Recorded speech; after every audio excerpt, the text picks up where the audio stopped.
The camera lights are blinding, but not as harsh as the silence that follows my monologue.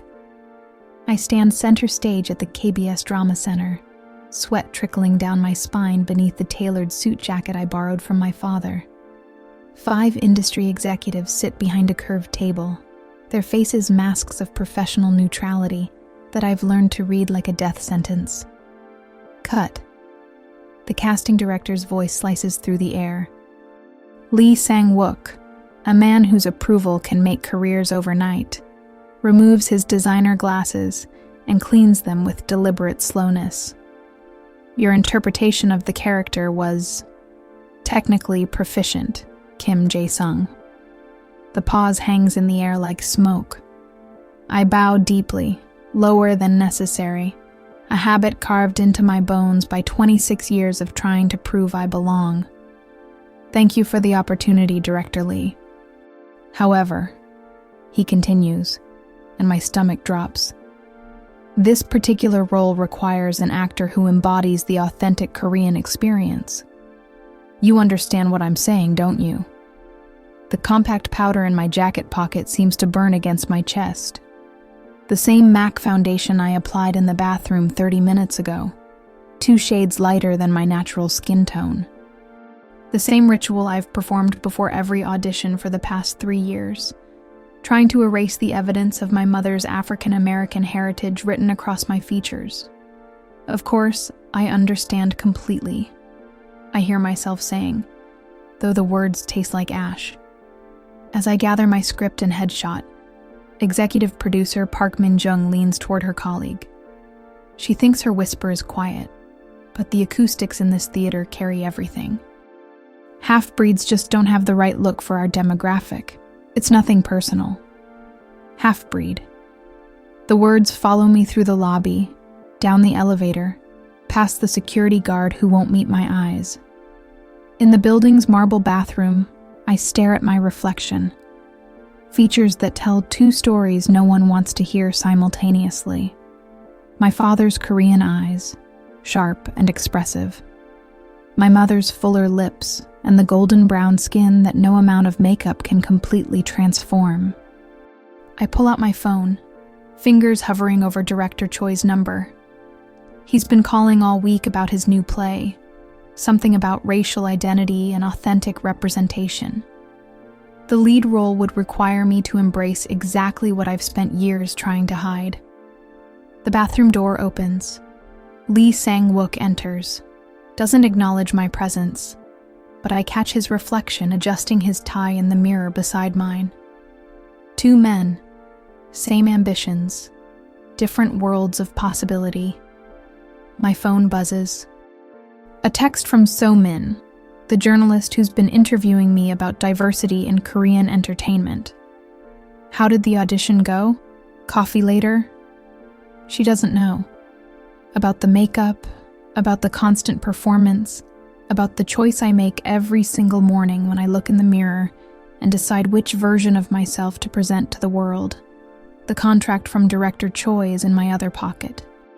The role that could change everything, if I have the courage to stop being half of who I am and start being twice as complete as everyone else.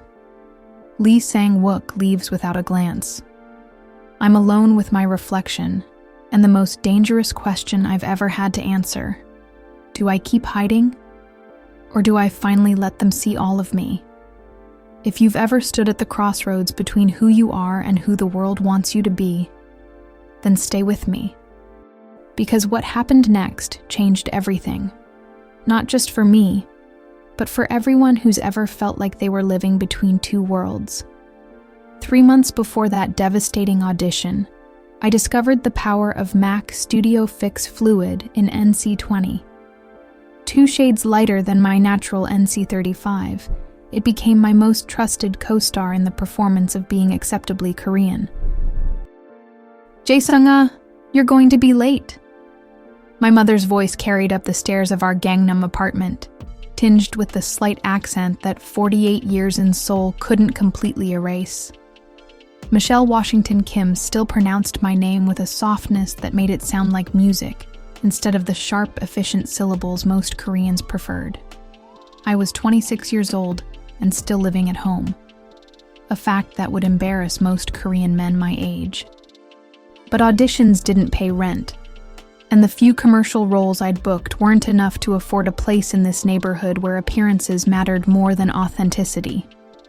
Standing before my bathroom mirror, I applied the foundation with practiced precision. Forehead, cheeks, chin, carefully blending until the evidence of my dual heritage became whispered rather than declared. The transformation was subtle but crucial. The difference between being seen as interestingly exotic versus problematically foreign. My phone buzzed with a notification from Instagram. Another casting call, this one for a soju commercial. Seeking authentic Korean male, 25-30, traditional good looks preferred. The word authentic always made my chest tighten. In Korean entertainment, authentic meant pure, and pure meant homogeneous, and homogeneous meant not me. Jae-sung! This time it was my father's voice, Kim Dong-woo, calling from downstairs. His tone carried the weight of punctuality obsession that came from running an import business where every minute meant money. I capped the foundation bottle and slipped it into my jacket pocket alongside my headshots. Professional photos taken with studio lighting that flattered my features into something more conventionally Korean. The photographer had been expensive, but he specialized in what he called heritage adjustment photography, a euphemism for making mixed-race actors look more marketable to conservative casting directors. Downstairs, my parents were finishing breakfast at the kitchen island. My father wore his standard navy suit, reading the Chosun Ilbo while sipping American coffee, one of the few concessions to my mother's heritage that he allowed in public view. My mother was dressed for her consulting job, a red blazer that made her dark skin glow with confidence I envied. "Big audition today?" she asked, studying my face with the intensity of someone who knew exactly what she was looking for. I nodded, avoiding her gaze. "Drama pilot for MBC. Supporting role, but it's a good opportunity." "You look..." She paused, and I knew she'd noticed. The slight pallor that wasn't quite natural, the way the makeup sat on my skin like a mask. Different. My father glanced up from his newspaper. "He looks professional. That's what matters in this business." The words hung between us like a bridge neither wanted to cross. My mother's expression tightened almost imperceptibly. A micro-expression I'd learned to read over years of watching her navigate Seoul society as a black woman married to a Korean businessman. "I should go," I said, grabbing my keys from the counter. "Jae-sung," my mother called softly. "Remember who you are." But that was exactly the problem. I was never entirely sure. The audition was in Uido, in one of those glass towers that scraped the sky with corporate ambition. I arrived 30 minutes early, a habit born from the knowledge that I needed to be twice as prepared as everyone else to receive half the consideration. The waiting room was filled with other young men, all unmistakably, authentically Korean. They chatted comfortably among themselves, sharing industry gossip and connections I could never access. I sat apart, reviewing my lines and trying not to think about the compact powder burning a hole in my pocket, like evidence of my ongoing deception. When they called my name, I walked into that audition room carrying 26 years of pretending to be less complicated than I actually was.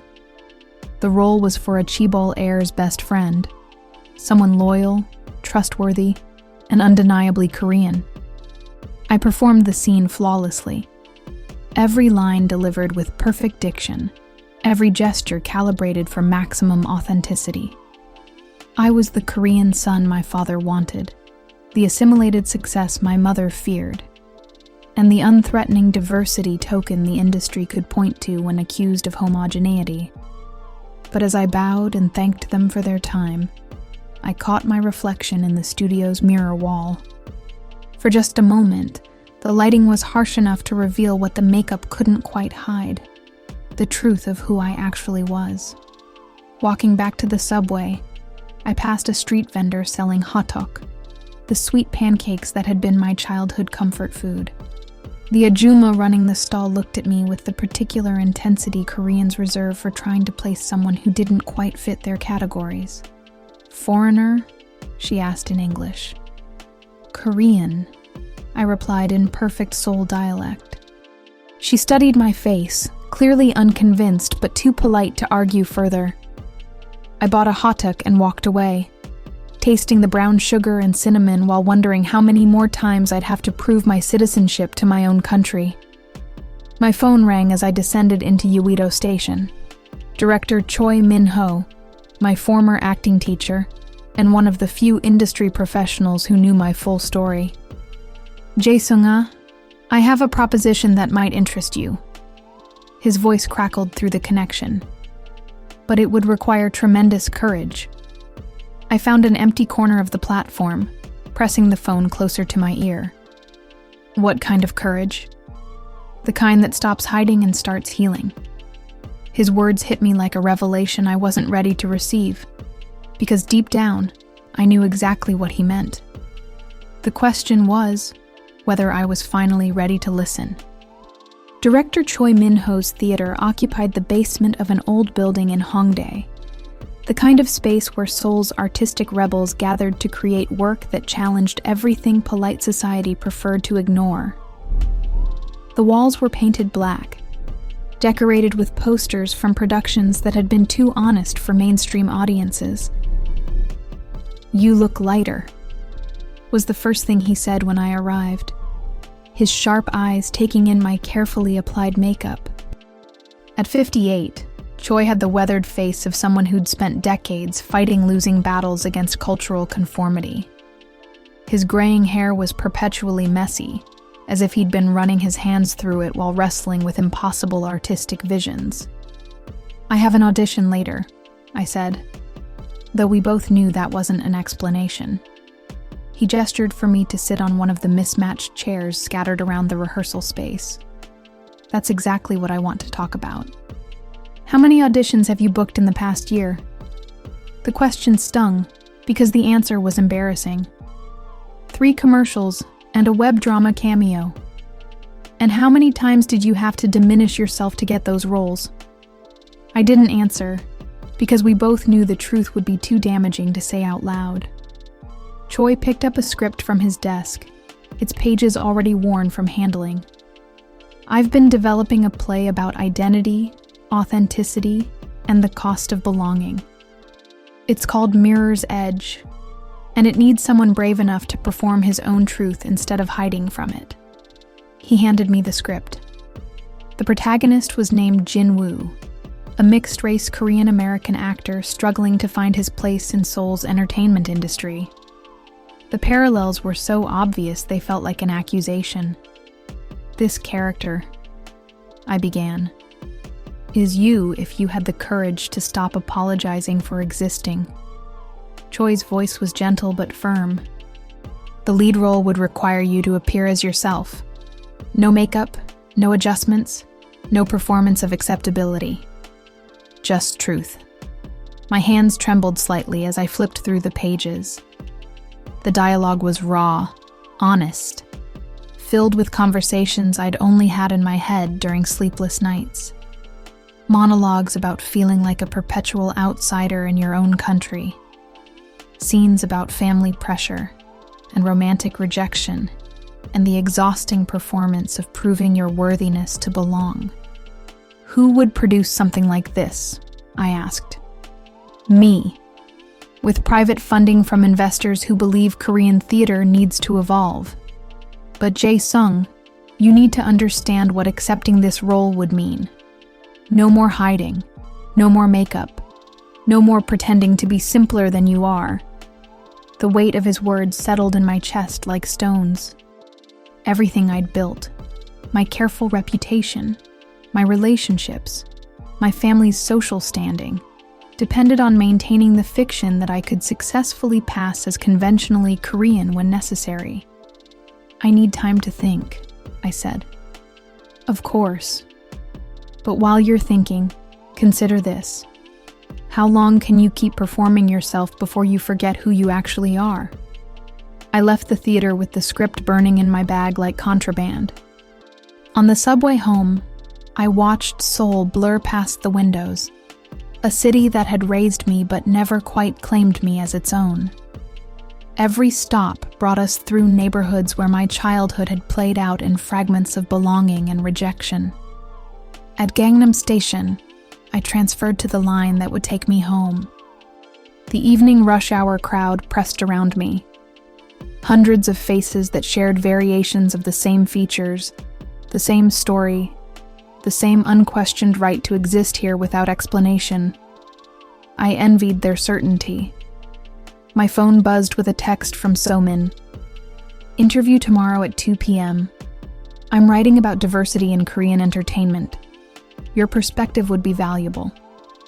Park So-min was a cultural journalist for the Korea Herald, one of the few English-language publications that covered entertainment with any depth. We'd met at a film screening 2 months ago, introduced by a mutual friend who thought we'd have interesting conversations.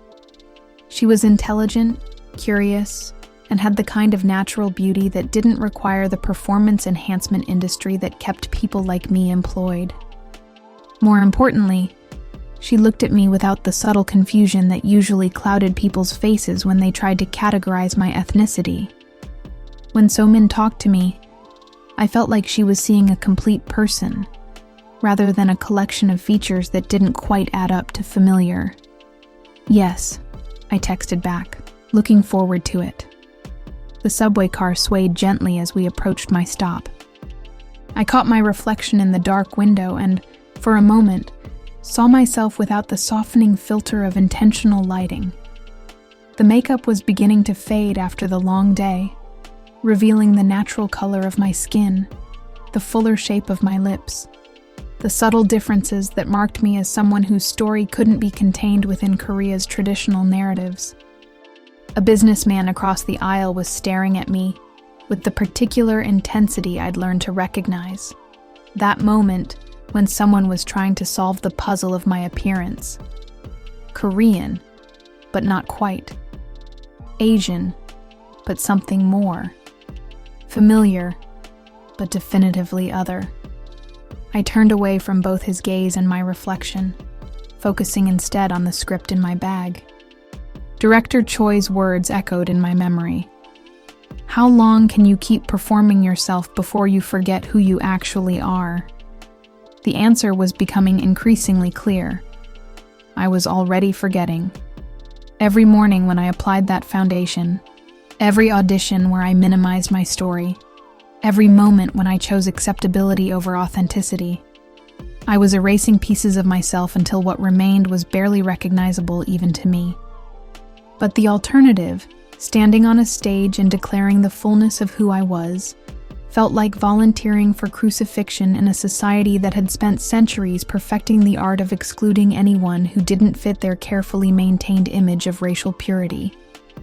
As the train pulled into my station, I made a decision that felt both inevitable and terrifying. I would meet with So-min tomorrow and, for the first time in years, try to tell the complete truth about what it meant to be twice different in a country that barely tolerated being different once. The question was whether I was finally ready to face the consequences of that honesty. The cafe So-min chose was in Itaewon, Seoul's international district where diversity wasn't an anomaly, but an expectation. I arrived 15 minutes early, selecting a corner table that offered privacy and multiple exit routes. Habits developed from a lifetime of conversations that could turn uncomfortable without warning. She walked in at exactly 2 o'clock, her long black hair catching the afternoon light streaming through floor-to-ceiling windows. Park So-min moved with the confident grace of someone who belonged wherever she chose to be, a quality I found both attractive and enviable. "Thank you for agreeing to this," she said, sliding into the seat across from me. Her notebook was already open, a professional digital recorder positioned between us like a bridge. "I hope you don't mind, but I want to record this." My article is about the lived experiences of actors from diverse backgrounds. The word diverse made my stomach clench. In Korean media, diverse was often code for problematic, a euphemism that acknowledged difference while simultaneously questioning its value. "What exactly do you want to know?" I asked, ordering an Americano from the server who appeared with characteristic Korean efficiency. So-min studied my face with the intensity of someone trained to notice details others missed. "Start with the beginning. When did you first realize that your appearance might affect your career opportunities?" The question was direct enough to be dangerous. I'd spent years perfecting deflective answers to these kinds of inquiries, responses that acknowledged challenges without admitting to discrimination, that validated concerns without placing blame. Every actor faces certain limitations based on their physical characteristics, I began, falling into the safe language I'd rehearsed. Typecasting is universal in entertainment industries worldwide. She leaned forward slightly. But that's not what I'm asking. I'm asking when you first understood that being mixed race would specifically limit your opportunities in Korea. The recorder sat between us, its tiny red light blinking like a heartbeat. Everything I said would be preserved, potentially published, definitely permanent. The smart move was to continue deflecting, to maintain the careful performance of not being too controversial or too truthful. Instead, I heard myself saying, "I was 7 years old." So-min's expression softened, encouraging me to continue. "There was a school play. I wanted to be the prince, but my teacher said I would be better suited for other roles. She suggested I could play a foreign merchant or perhaps a servant from distant lands. Even at 7, I understood that distant lands meant anywhere but here. The words felt strange in my mouth, like speaking a language I'd forgotten. Truth had its own texture, different from the smooth fabrications I'd perfected. "How did your parents respond?" My father told me that working twice as hard would eventually overcome any disadvantages. My mother said that Korea would change, that by the time I was an adult, things would be different. I paused, watching steam rise from my coffee. She was wrong about the timeline. So-min made notes while maintaining eye contact, a skill that suggested genuine interest rather than professional obligation. "What about now? How do you navigate the industry as an adult?" This was the dangerous territory, the place where honesty could destroy everything I'd carefully built. "I adapt," I said carefully. "How specifically do you adapt?" Her persistence was both admirable and terrifying. I looked around the cafe, filled with expatriate professionals and Korean locals who chose to exist in this bubble of international acceptance. Here, my appearance didn't require explanation or apology. Here, I could almost forget the performance I maintained in the rest of Seoul. Sometimes adaptation means making choices about presentation that maximize opportunities for connection, I said, the euphemisms feeling heavy on my tongue. So-min's pen stopped moving. "Are you talking about makeup?" The question hit like a physical blow. I stared at her, wondering how she could possibly know. "I've interviewed dozens of mixed-race entertainers," she continued gently. "The patterns become obvious after a while. Skin lightening, hair straightening, surgical procedures designed to make features more conventionally Korean. It's so common that there are specialized makeup artists who advertise these services specifically to actors from diverse backgrounds." My carefully constructed defenses crumbled. "Yes," I whispered. "How long have you been doing it?" 3 years, since I started auditioning seriously. The admission felt like bleeding. MAC Studio Fix Fluid in NC20, 2 shades lighter than my natural tone. She nodded without judgment, making notes that would probably end my career if published. "How does it feel when you look in the mirror after applying it?" like I'm erasing my mother from my face. The words escaped before I could stop them, raw and honest enough to make us both pause. So-min looked up from her notebook, her expression shifting from professional interest to something more personal. "That must be incredibly painful," she said softly. "The painful part is that it works.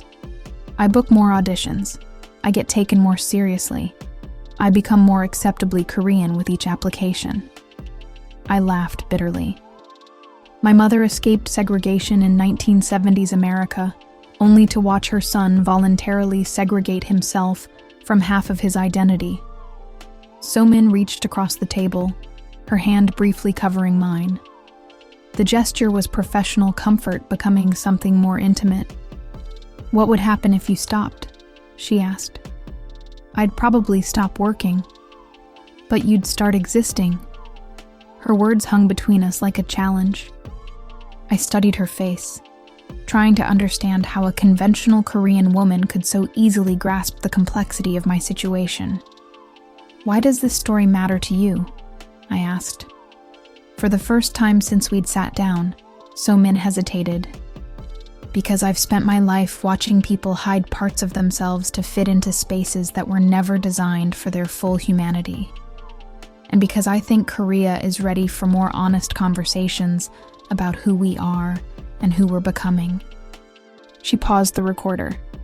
"Off the record, I think you're brave for continuing to try, even if you're trying in ways that cost you pieces of yourself.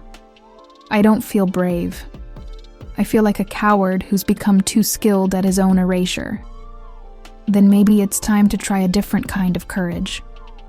As we prepared to leave, So-min handed me her business card. On the back, she'd written her personal number. "If you ever want to have a conversation that's completely off the record, call me." Sometimes the most important stories happen when we're not trying to tell them. Walking back to the subway, I felt exposed in a way that was both terrifying and liberating. For the first time in years, someone had seen through my performance and still chosen to sit with me, to listen, to understand. But I also realized I'd just confessed to Korea's most respected cultural journalist that I'd been systematically deceiving casting directors about my racial identity. The story she was writing could end my career before it ever truly began. The question was whether truth was worth the inevitable consequences of telling it. That evening, I sat in my bedroom reading director Choi's script while my parents' voices drifted up from the kitchen. They were speaking in English, which usually meant they were discussing something too sensitive for casual eavesdropping by neighbors or household staff. "He's losing himself, Dongwoo." My mother's voice carried a pain that made my chest tight. "Every morning I watch him become less of who he actually is. He's adapting to succeed in a competitive industry," my father replied, but his tone lacked conviction. "We moved here to give him opportunities, Michelle. This is what opportunity looks like in Korea." I closed the script and moved closer to my bedroom door, feeling guilty for listening but unable to stop. "Opportunity shouldn't require self-erasure," my mother said. "In Atlanta, he'd be celebrated for his heritage, not punished for it. We're not in Atlanta. We're here, and here has different rules." "Whose rules? The same people who made you lose the Samsung contract because you married a black woman?" The silence that followed was sharp enough to cut. My father had never told me about losing business because of their interracial marriage. I'd always assumed their love story was one of triumph over cultural differences, not ongoing sacrifice in the face of persistent prejudice. "That was different," he finally said, his voice barely audible through the floor. "Business relationships are complicated. Jae-sung's situation is what? Less important? Less damaging? More visible. If he succeeds as an entertainer, everything about our family becomes public. Every interview, every red carpet, every award ceremony. Are you ready for that level of scrutiny of our choices?" My mother's laugh was sharp with bitter understanding. I've been living with that scrutiny for 28 years. The question is whether our son should have to pay the price for our courage. I moved away from the door, unable to hear more. The script lay open on my desk to a monologue where Jin Woo confronts his parents about the cost of their love story on his identity development. The parallels were so precise they felt like surveillance. My phone buzzed with a text from So Min. "Thank you for your honesty today. The article will be sensitive but truthful. You're braver than you realize." I stared at the message, wondering if she would still think I was brave, if she knew I was upstairs hiding from a conversation about my own life, while my parents negotiated the ongoing consequences of choices they'd made before I was born. The bedroom door opened without warning. My mother stood in the threshold, still wearing her business attire, but with her composed professional expression replaced by maternal concern. "We need to talk," she said, sitting on the edge of my bed without invitation. I turned my chair to face her, trying to prepare for a conversation I'd been avoiding for 3 years. "I know about the makeup, Jae-sung." The words hit like a physical blow. "Mom, I know because I used to do the same thing." She held up her hand to stop my protest. "Different makeup, same reason. When I first moved to Seoul, I tried everything to minimize the ways I stood out. Lighter foundation, different hair textures, clothing that made me blend into crowds more effectively." I stared at her, trying to reconcile this admission with the confident woman who'd raised me to be proud of my heritage. It took me years to understand that assimilation and acceptance aren't the same thing. I could make myself less visibly foreign, but I couldn't make Korea less racist. The problem was never my appearance. The problem was a society that hadn't learned to see beauty in diversity. "But you stopped," I said. "You found a way to succeed while still being yourself. I found a way to survive while maintaining my dignity. Success is more complicated." She paused, studying my face with the intensity that had made her an effective international consultant. "Your father lost that Samsung contract because someone saw photos of our wedding and decided that his business judgment was questionable if he would marry outside his race. We never told you because we didn't want your childhood to be shadowed by adult failures." The revelation sat in my chest like a stone. "How much have you sacrificed because of me?" "Nothing we didn't choose willingly." "But Jae-sung, the question isn't what we sacrificed. The question is what you're sacrificing now, and whether that sacrifice is creating the life you actually want." I pulled the Mac compact from my desk drawer, holding it like evidence in my own trial. This makes everything easier. Easier isn't the same as better. She took the compact from my hands, examining it with the careful attention she gave to contracts she was about to reject. "When I see you wearing this, I see my mother in 1960s Alabama, straightening her hair with hot combs and bleaching cream because she believed that proximity to whiteness would provide safety. It didn't work for her, and it won't work for you. Korea isn't Alabama in the 1960s. Racism adapts to its environment, baby. It becomes more polite, more subtle, more systemic. But the fundamental message remains the same. You are acceptable only insofar as you can approximate what we consider normal." She placed the compact on my desk, its presence suddenly feeling like a monument to my own cowardice. "There's a young journalist who interviewed you today," she continued. I looked up sharply. "How do you know about that?" "Because she called me. She wanted to understand the family context behind your story. We had a very illuminating conversation." And my heart rate accelerated. "What did you tell her?" "The truth. That we raised you to be proud of your entire heritage, but that society has trained you to be ashamed of half of it. That watching you diminish yourself breaks our hearts in ways you can't imagine." She's going to destroy my career with that article. Or she's going to help you find a career worth having. My mother stood, smoothing her skirt with the precise movements that signaled the end of a difficult business meeting. Your father and I immigrated to Korea because we believed this country was changing, becoming more open to international perspectives. We had faith that by the time you were an adult, there would be space for all of who you are. Maybe we were wrong about the timeline, but we weren't wrong about the destination. At the door, she paused. That young director called today, Choi Min-ho. He's offering you a role that would require tremendous courage. Your father thinks you should decline. I think you should accept. But ultimately, the choice is yours. What if I'm not brave enough? Then you'll spend the rest of your life wondering what would have happened if you had been.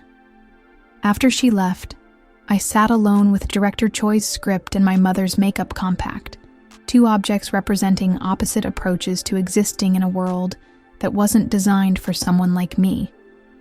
The script demanded that I show up fully, authentically, risking everything I'd carefully constructed.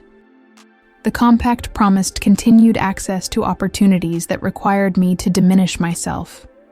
For the first time in years, the choice felt clear, even if the consequences remained terrifying. I picked up my phone and dialed Director Choi's number. I want to read for Jin-woo, I said when he answered. No makeup, no adjustments, no performance of acceptability. Just truth. Are you sure you're ready for that level of exposure? I looked at my reflection in the darkened window, seeing my face without filters or enhancement for the first time in months. I'm ready to find out. Director Choi's theater was packed with industry professionals when I arrived for what he'd called a private reading, but felt more like a tribunal. Casting directors, producers, theater critics, and several actors I recognized from major productions sat in folding chairs arranged in a semicircle around the small stage. I stood in the wings wearing my natural face for the first time in years at a professional event. No MAC Studio Fix fluid, no careful color correction, no strategic lighting to minimize the evidence of my mother's heritage. Just the truth of who I actually was, written across features that told two stories simultaneously. You ready for this? Director Choi asked, appearing beside me with the intensity that suggested this reading would determine more than just casting decisions. I'm ready to try. Good. Because there are people in that audience who can make or break careers, and they're here specifically to see if Korean theater is ready for authentic diversity. Through the gap in the curtains, I could see Park Hae-jin, the most influential theater critic in Seoul, seated in the front row with a notebook already open. Beside her sat Lee Sang-wook, the same casting director who'd rejected me with the half-breed comment 3 months ago.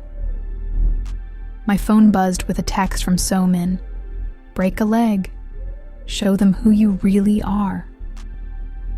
Director Choi handed me the script, though I'd memorized Jin-woo's opening monologue days ago.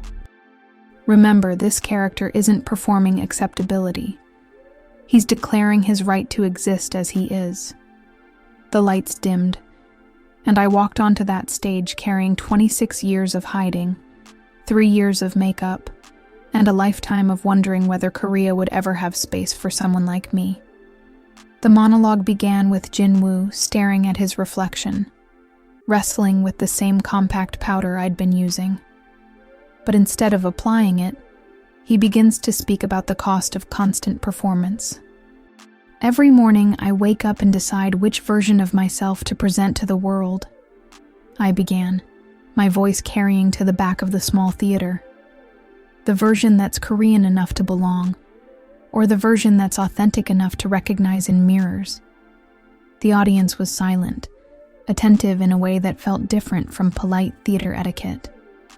This was the silence of people confronting ideas they'd never been forced to consider. My mother fled American racism only to watch her son voluntarily participate in Korean racism. My father lost business contracts because he married outside his race, but tells me that adaptation is the price of opportunity. Everyone has an opinion about how I should exist, but no one asks what it costs me to exist as half of who I am. Lee Sang-wook shifted uncomfortably in his seat. Recognition flickered across his face. The same actor he'd dismissed was now commanding attention in ways he'd never bothered to notice. The monologue built to its central question. What if the problem isn't that I'm not Korean enough? What if the problem is that Korea hasn't learned to see Koreanness as something that can include all of who I am? The final section required me to confront an imaginary casting director, to articulate the specific ways that entertainment industry discrimination had shaped my choices and limited my possibilities. You want authentic Korean stories? I said, directing the words toward Lee Sang-wook without breaking character. Then let me tell you about growing up Korean in Seoul while looking like evidence of globalization that makes some people uncomfortable. Let me tell you about learning perfect Seoul dialect while knowing that perfect would never be enough to overcome imperfect genetics. The monologue ended with Jin-woo discarding his makeup compact and declaring, I'm not half of anything. I'm twice as complete as anyone who's never had to fight for the right to be fully themselves. The silence that followed felt eternal.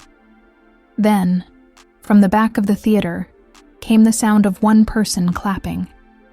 Others joined gradually, until the entire audience was applauding with an intensity that suggested something significant had just occurred. Director Choi appeared beside me, his face bright with vindication and relief. Ladies and gentlemen, I present Jin-woo in Mirror's Edge, opening next month at this theater. During the reception that followed, industry professionals approached me with a mixture of curiosity and respect I'd never experienced. Several casting directors introduced themselves, expressing interest in working with actors who could bring authentic diversity to their projects. But the most meaningful conversation came from Lee Sang-wook, who approached me near the exit with an expression of genuine contrition. I owe you an apology, he said, his voice carrying the weight of professional embarrassment. My comment 3 months ago was inappropriate and discriminatory. After seeing your performance tonight, I realize I've been making casting decisions based on prejudices I didn't recognize in myself. The apology was unexpected enough to leave me speechless. I'd like to offer you a supporting role in our upcoming drama, he continued. The character is written as mixed race, and we need someone who can bring authentic experience to the part. I stared at him, trying to process the possibility that honesty might actually create opportunities rather than destroying them. The role would require you to appear as yourself, he added. No adjustments, no enhancements, just authentic representation. I'll consider it, I said, though every instinct was screaming acceptance. As the reception wound down, I found myself alone with Director Choi in the empty theater. How does it feel? He asked. Terrifying, liberating, like I just jumped off a cliff and I'm not sure if I'm flying or falling. That's what courage feels like, he said. The question is what you do next. My phone rang. So-min's name appeared on the screen. I was there, she said without preamble when I answered. In the back row, your performance was extraordinary. You were there? Why didn't you? Because tonight was about you finding your voice, not me documenting it. But Jae-sung, you need to know that everything just changed. Not just for you, but for everyone who looks like you and dreams of careers in Korean entertainment. Walking home through Seoul's neon-lit streets, I felt simultaneously exposed and protected. For the first time in years, I was moving through the city as my complete self, no longer performing acceptability, but simply existing. The Mac Compact was still sitting on my bedroom desk when I arrived home, but it felt like a relic from someone else's life. Tomorrow, I would wake up and look in the mirror without the ritual of transformation that had defined my mornings for 3 years. The question was, whether I was ready for whatever that authentic reflection would require of me. So-min suggested we meet at Banpo-han River Park, away from the cafe culture, where our conversations might be overheard by industry professionals or cultural commentators looking for their next controversy. The setting sun painted Seoul's skyline in shades of gold and pink as I found her sitting on the grass near the water's edge, a picnic spread beside her like an invitation to a different kind of interview. "I brought food," she said when I approached, gesturing to containers of kimbap, fried chicken, and fresh strawberries. I thought we might talk better without the formality of tables and recording equipment. I settled beside her on the blanket, close enough to catch her perfume, something light and floral that reminded me of spring mornings. She'd exchanged her professional attire for jeans and a soft sweater that made her look younger, more approachable, like someone I might have met in university rather than across a journalist's notebook. "Your performance last night was remarkable," she said, opening the kimbap container and offering me a piece. "But how are you feeling now, after choosing to expose yourself so completely?"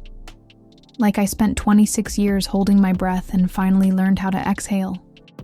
I accepted the food, our fingers brushing briefly in the exchange, but also terrified about what comes next.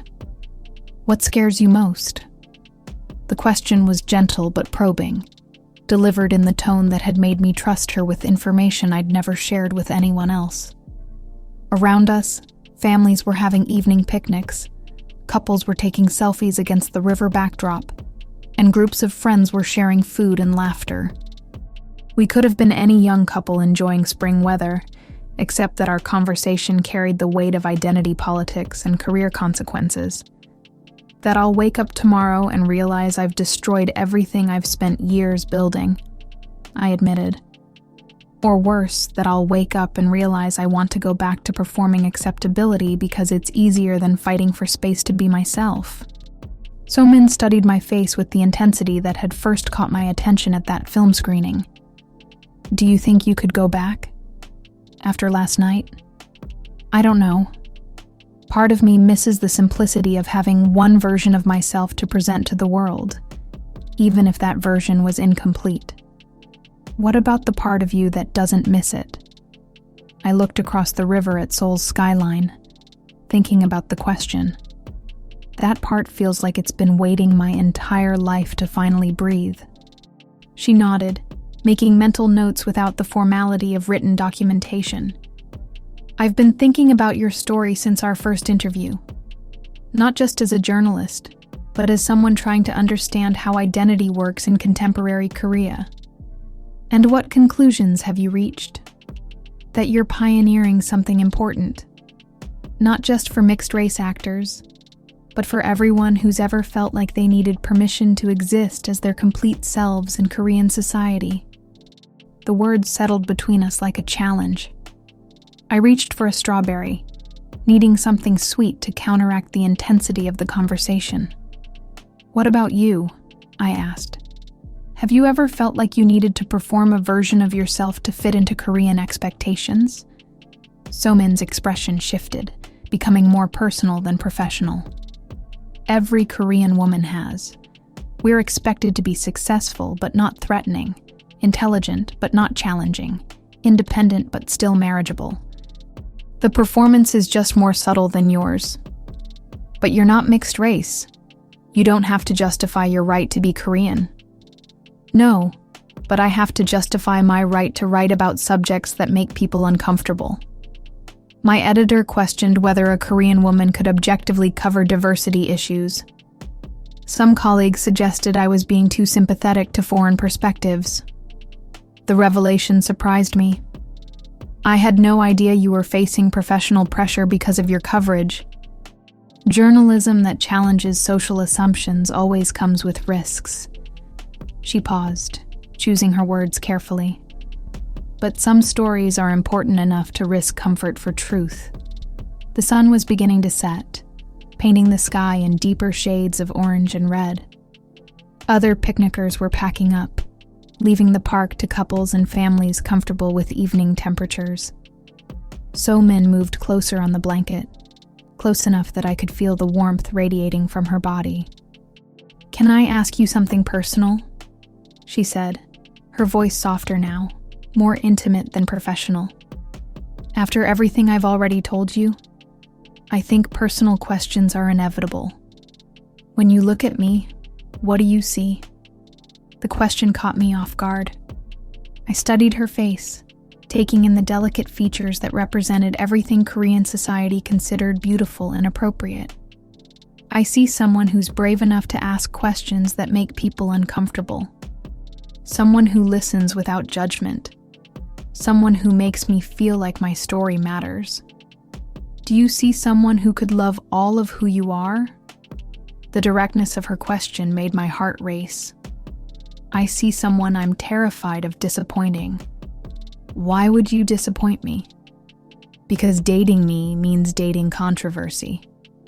It means being questioned about your choices, having people wonder what's wrong with you that you couldn't find a normal Korean boyfriend.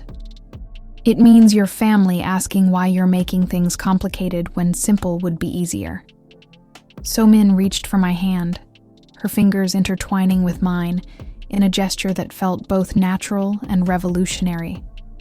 What if I told you that I've never been interested in simple? I'd say you don't understand how complicated this could get. Then explain it to me. I looked at our joined hands, Korean and mixed-race fingers creating a new pattern against the blanket. My visibility is increasing. Director Choi's play, the role Lee Sang-wook offered, your article when it's published, everything is going to make me more recognizable, more controversial. Dating me won't be a private choice anymore. It'll be a public statement about racial politics and social change. And you think I'm not strong enough to handle that kind of scrutiny? I think you're strong enough to handle anything. I'm worried about whether I'm worth it. She turned to face me fully, her expression serious but warm. "Jae-sung, do you know what I thought when I first saw you perform last night?" I shook my head. I thought, this is what courage looks like when it stops apologizing for existing. And then I thought, this is someone I could fall in love with. The words hung in the evening air like a confession and a challenge simultaneously. Around us, Seoul's lights were beginning to twinkle as the city transitioned from day to night. But I felt like we existed in our own bubble of possibility and risk. "So-min," I began, but she interrupted me. "I know what you're going to say, that I should think carefully about what dating you would mean, that I should consider the professional consequences and the social pressure and the family complications. But here's what I want you to understand. I'm not choosing to care about you despite those challenges. I'm choosing to care about you because of who you are when facing those challenges." She leaned closer, close enough that I could see the flecks of gold in her dark eyes. "The question isn't whether I'm brave enough to love you. The question is whether you're brave enough to let me." Before I could respond, my phone buzzed with an urgent notification. A text from my father. "Come home immediately. Family emergency." The spell of the moment broke as reality intruded with typical brutal timing. So-min saw my expression change and immediately began packing up the picnic. "Go," she said simply. "But Jae-sung." I looked back at her as I stood. This conversation isn't finished. Racing home on the subway, I carried the weight of her words and the terror of what a family emergency might mean for parents who'd already sacrificed so much because of their unconventional choices. But underneath the worry, something new was blooming. The possibility that someone could see all of me and choose to stay anyway. The question was whether my family crisis would destroy that possibility before it had a chance to grow. The family emergency turned out to be my paternal grandmother, who had arrived unannounced from Busan with enough luggage to suggest an extended stay and enough disapproval to poison the atmosphere in our usually peaceful home. Kim Hee-suk was 82 years old, 4 feet 11 inches of traditional Korean values, and possessed of the particular brand of gentle cruelty that comes disguised as concern for family honor. "Jae-sung-ah," she said when I entered the living room, her voice carrying the deceptive warmth that preceded most of her character assassinations. "Come sit with your Halmioni. We have much to discuss." My parents were positioned like defendants awaiting judgment. My mother perched uncomfortably on the edge of the sofa, while my father paced near the window with the nervous energy of a man caught between competing loyalties. "Halmioni, what brings you to Seoul?" I asked, settling into the chair across from her with the careful distance I'd learned to maintain during her infrequent visits. "Your father called me yesterday with very interesting news about your recent theatrical activities," she began, her eyes sharp with intelligence and judgment. "It seems you've decided to make a public spectacle of our family's private business." I glanced at my father, who avoided eye contact with the skill of someone well-practiced in avoiding family confrontations. "If you're referring to my performance in Director Choi's play, I'm referring to your decision to stand on a stage and announce to all of Seoul that you're proud to be, what was the phrase, twice as complete as normal Korean people." Her voice made the words sound like blasphemy. "Do you understand what this kind of attention will do to our family's reputation?" My mother spoke for the first time since I'd arrived. Hee-suk, Jae-sung was simply expressing pride in his heritage. "His heritage," my grandmother interrupted, "includes being Korean, which should be sufficient for any reasonable person. This obsession with celebrating foreign blood is a Western disease that has infected too many of our young people." The words hit like a physical slap. I'd heard variations of this argument throughout my childhood, but never delivered with such direct cruelty by someone who was supposed to love me unconditionally. "Halmioni," I said carefully, "I've never rejected being Korean. I've spent my entire life trying to prove that I belong here. And now, you're trying to prove that Korea should change to accommodate you, rather than accepting that some sacrifices are necessary for social harmony." She adjusted her traditional hanbok with the precision of someone delivering a carefully rehearsed speech. "Your father built a successful business by understanding that personal desires must sometimes be subordinated to collective good. Why can't you learn the same lesson?" My father finally spoke, his voice tight with controlled emotion. "Mother, Jae-sung is pursuing his dreams with courage and integrity. Isn't that what we raised him to do? I raised you to understand that individual glory means nothing if it destroys family stability," she replied sharply. "And now I discover that he's not content with embarrassing us professionally. He's also pursuing a romantic relationship with a woman whose family will never accept him." The mention of Somin made my blood freeze. "How do you know about Somin?" "Because Park Halmoni and I have been friends for 60 years, and she called me in great distress about her granddaughter's inexplicable attraction to someone so unsuitable." The pause before unsuitable carried decades of coded racism. "That poor woman is beside herself with worry about what her neighbors will think." My mother's controlled composure finally cracked. "Unsuitable. My son is educated, talented, respectful, and kind. What exactly makes him unsuitable besides genetics he had no control over?" "Michelle," my grandmother's voice became dangerously soft, "you've never understood that good intentions don't erase social realities.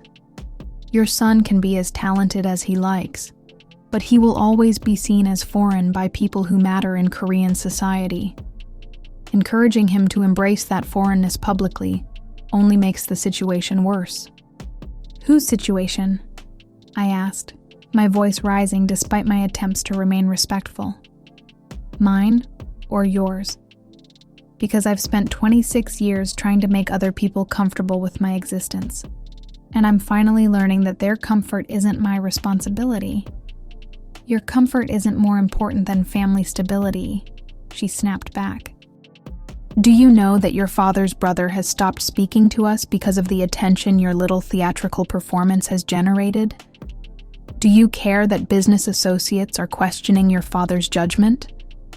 Do you understand that your selfishness has consequences for people who love you? The room fell silent, except for the ticking of the grandfather clock my parents had received as a wedding gift from relatives who'd never quite accepted their marriage. If loving me means being ashamed of me, I said quietly, then maybe the problem isn't my selfishness. My grandmother's face hardened with the expression I recognized from childhood moments when I'd pushed too far against her expectations.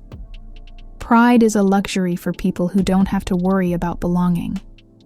You were born with obstacles that require different strategies. Success means learning to work within limitations, not demanding that limitations be removed. What if I don't want to succeed at the cost of denying half of who I am? Then you're naive about how the world works, and your parents have failed to prepare you for reality. The accusation hung in the air like poison. I could see the pain in my parents' faces, the weight of criticism from a woman whose approval had shaped their adult choices for decades. My phone buzzed with a text from So-min. Thinking of you. Hope everything is okay with your family. The simple message felt like a lifeline thrown into churning water. Halmione, I said, standing to leave.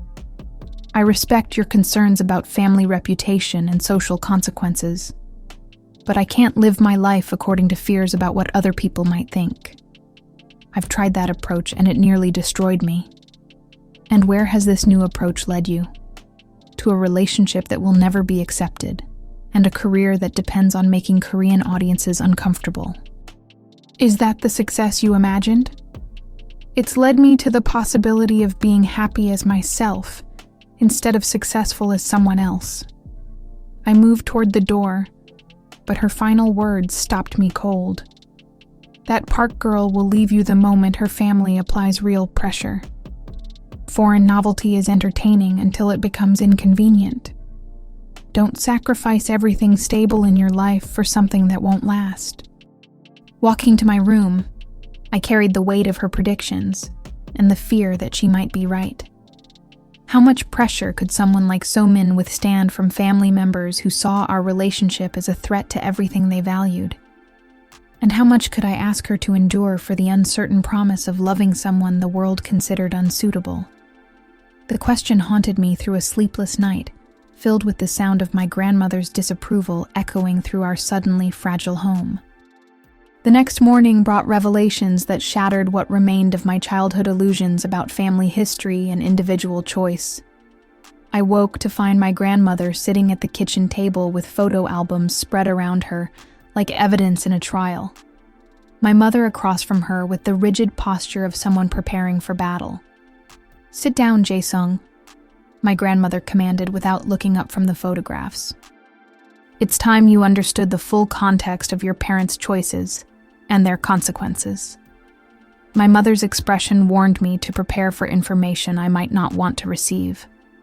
"Jae-sung, you don't have to—" "Yes, he does," my grandmother interrupted. "Because his current decisions suggest he doesn't understand what this family has already sacrificed for his existence." I poured coffee with hands that weren't entirely steady, settling into the chair between two women who'd been locked in ideological warfare for 28 years. My grandmother opened the first album to photographs from my parents' early relationship, images I'd seen before, but never with commentary that revealed their hidden significance. "Your mother was not the first foreign woman your father dated," she began, her voice carrying the tone of someone delivering unwelcome historical facts. My parents exchanged glances loaded with decades of unspoken tension. "There was another woman before Michelle, Japanese-American, very beautiful, very intelligent. Your father was quite serious about her." She turned the page to reveal photos of my father with a woman I'd never seen before. Elegant, professionally dressed, standing beside him at what appeared to be business functions. "What happened to her?" I asked. I happened to her, my grandmother replied with the satisfaction of someone who'd won a war through superior strategy. I explained to your father that marrying outside his race would limit his business opportunities and complicate his children's lives unnecessarily. I presented him with evidence of colleagues who'd made similar choices and suffered professional consequences. My mother's jaw tightened, but she remained silent. Your father ended that relationship and began dating Korean women exclusively. For 2 years, he followed my guidance and courted several very suitable young ladies from appropriate families. She flipped through photos of my father at formal gatherings, always with different Korean women, elegant, conventionally beautiful, exactly what Korean society expected for a successful businessman's wife. But then he met your mother at that international business conference, and all of our careful planning became irrelevant. Her voice carried the weariness of someone still fighting a battle she'd lost decades ago. I looked at my mother, trying to understand how this history had shaped her marriage and her child-rearing choices. Did you know about the previous woman? Your father told me about Keiko on our 3rd date, my mother replied. He wanted me to understand that dating me wasn't a rebellion against his family's expectations. It was a choice he was making despite having already learned how expensive such choices could be. Expensive? I asked.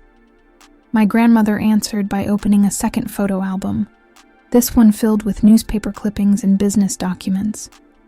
Your father's import business lost 3 major contracts in its first 5 years of operation. Not because of poor service or competitive pricing, but because key clients became uncomfortable working with someone married to a black woman. The revelation hit like a physical blow. 3 contracts? The Samsung partnership your mother mentioned, plus deals with Hyundai and LG Electronics, contracts that would have established your father as one of Seoul's premier import facilitators. She spread the documents across the table like evidence of financial murder. Combined value over 5 years, approximately 850 million won. I stared at the numbers, trying to process the magnitude of what my parents had sacrificed. You lost 850 million won because of racial prejudice?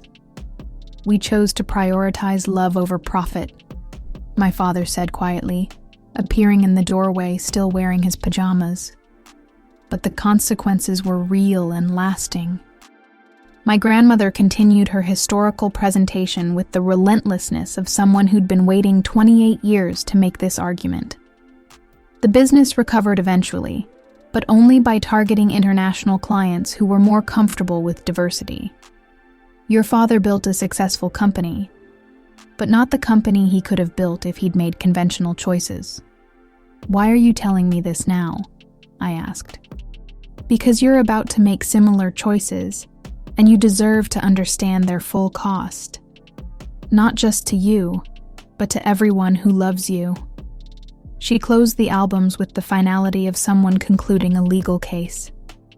Your theatrical success will make your racial identity a public issue.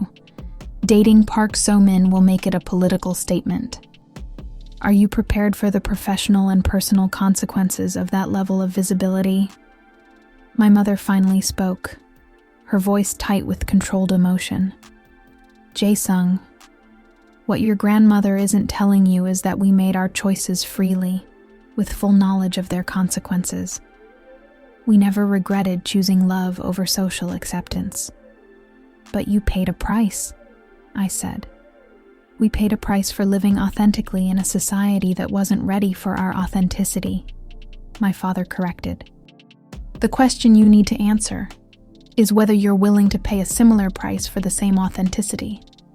My grandmother stood, gathering her photo albums like weapons being returned to storage. I'm not trying to control your choices, Jae-sung.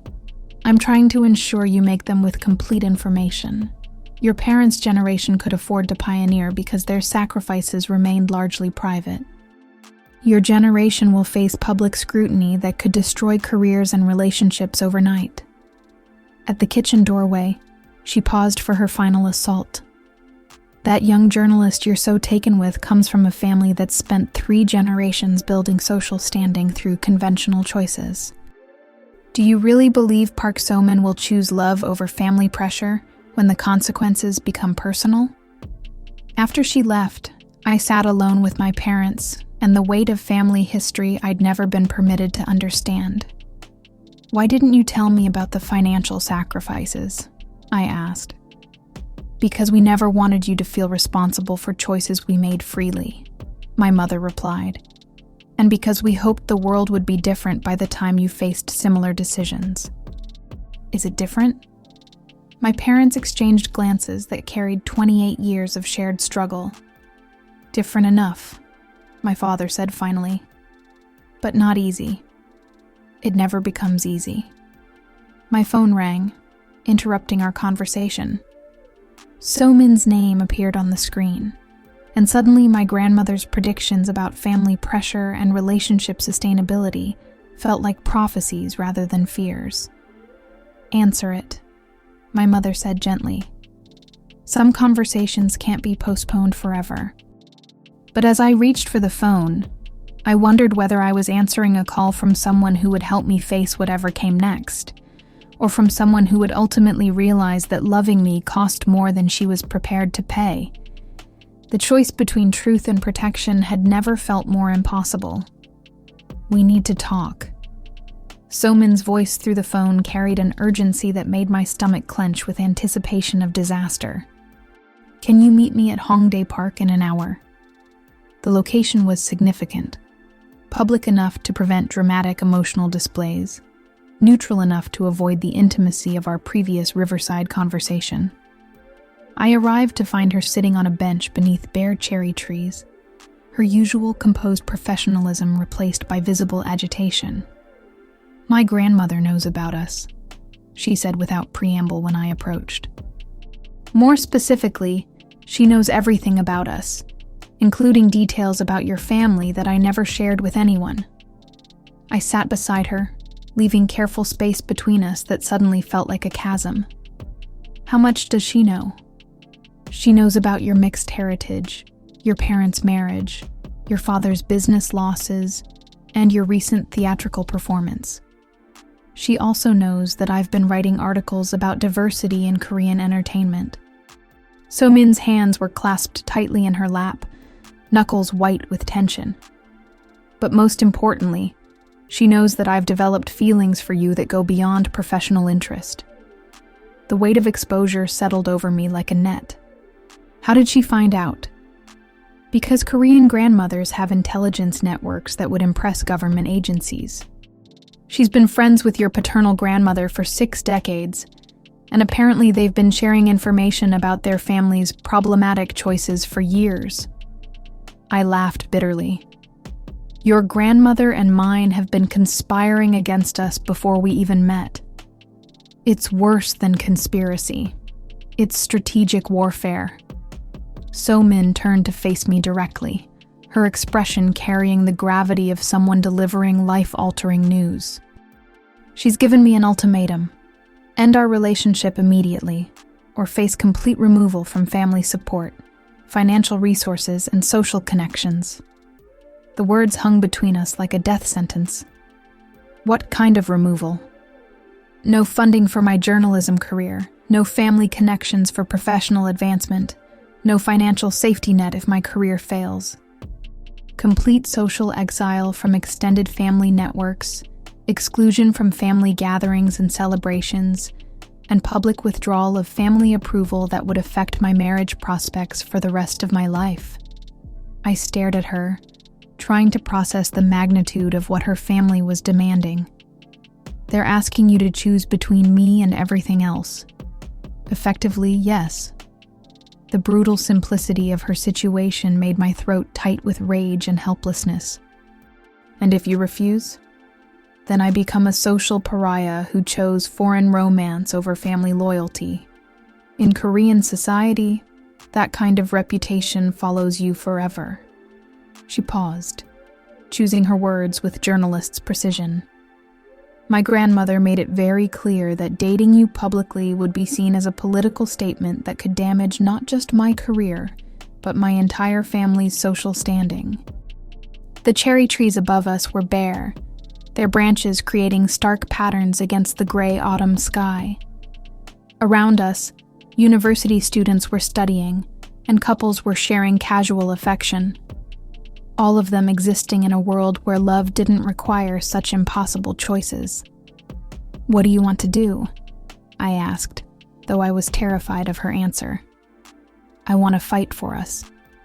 I want to tell my family that love transcends their social prejudices, and that I'm willing to face whatever consequences come from choosing authenticity over conformity." Her voice carried conviction, but her body language suggested uncertainty. "But I also understand that wanting something and being prepared for its costs aren't the same thing. So-min, you don't have to sacrifice your entire future for a relationship that's barely begun." "Don't," she interrupted sharply. "Don't make this decision easier by minimizing what we have. What's happening between us isn't casual or experimental. We both know that." She was right, but acknowledging the depth of our connection made the potential loss feel unbearable. "My grandmother told me something else," she continued, her voice becoming softer, more vulnerable. "She said that your family has already paid enormous costs for similar choices, and that watching you repeat their patterns would be tragic for everyone involved." My grandmother told her about the business contracts? Everything. The financial sacrifices, the social isolation, the ongoing struggle to maintain professional credibility while being seen as someone who makes unconventional choices. She painted a picture of your family's 28-year battle against social prejudice as a cautionary tale about the futility of fighting systems that are designed to exclude. I felt the weight of family history settling over our relationship like a curse. Maybe she's right. Maybe some battles can't be won, only survived. Or maybe, So-min said, reaching for my hand with fingers that trembled slightly, some battles are worth fighting precisely because they can't be won easily. Her touch was warm against the November cold, but I could feel the uncertainty beneath her brave words. "There's something else," she said. "I've been offered a promotion at the Herald. International correspondent position based in New York, covering Korean cultural exports and global diversity issues. It would be a significant career advancement and would remove me from immediate family pressure." The opportunity was perfect for her. Professional growth, geographical distance from family conflict, and work that aligned with her values. It was also an elegant solution that would allow her to escape the impossible choice her grandmother had created. "When do you have to decide?" 2 weeks. "And if you stay?" "Then I face my family's consequences and hope that what we're building together is strong enough to justify the sacrifices required to protect it." We sat in silence, watching students pass by with the casual confidence of people whose romantic choices wouldn't require strategic planning or family warfare. I envied their simplicity while recognizing that So-min and I had moved beyond the possibility of simple love. "I need to tell you something," I said finally. "If you choose to fight for us, you won't be fighting alone. But you will be fighting against systems that are designed to make people like me disappear quietly, rather than challenging their assumptions publicly. And if I choose New York, then you'll build an extraordinary career covering stories that matter, and you'll avoid the battle that destroyed my parents' financial stability and isolated them from their families for decades." She squeezed my hand tighter. "That's not an answer to my question.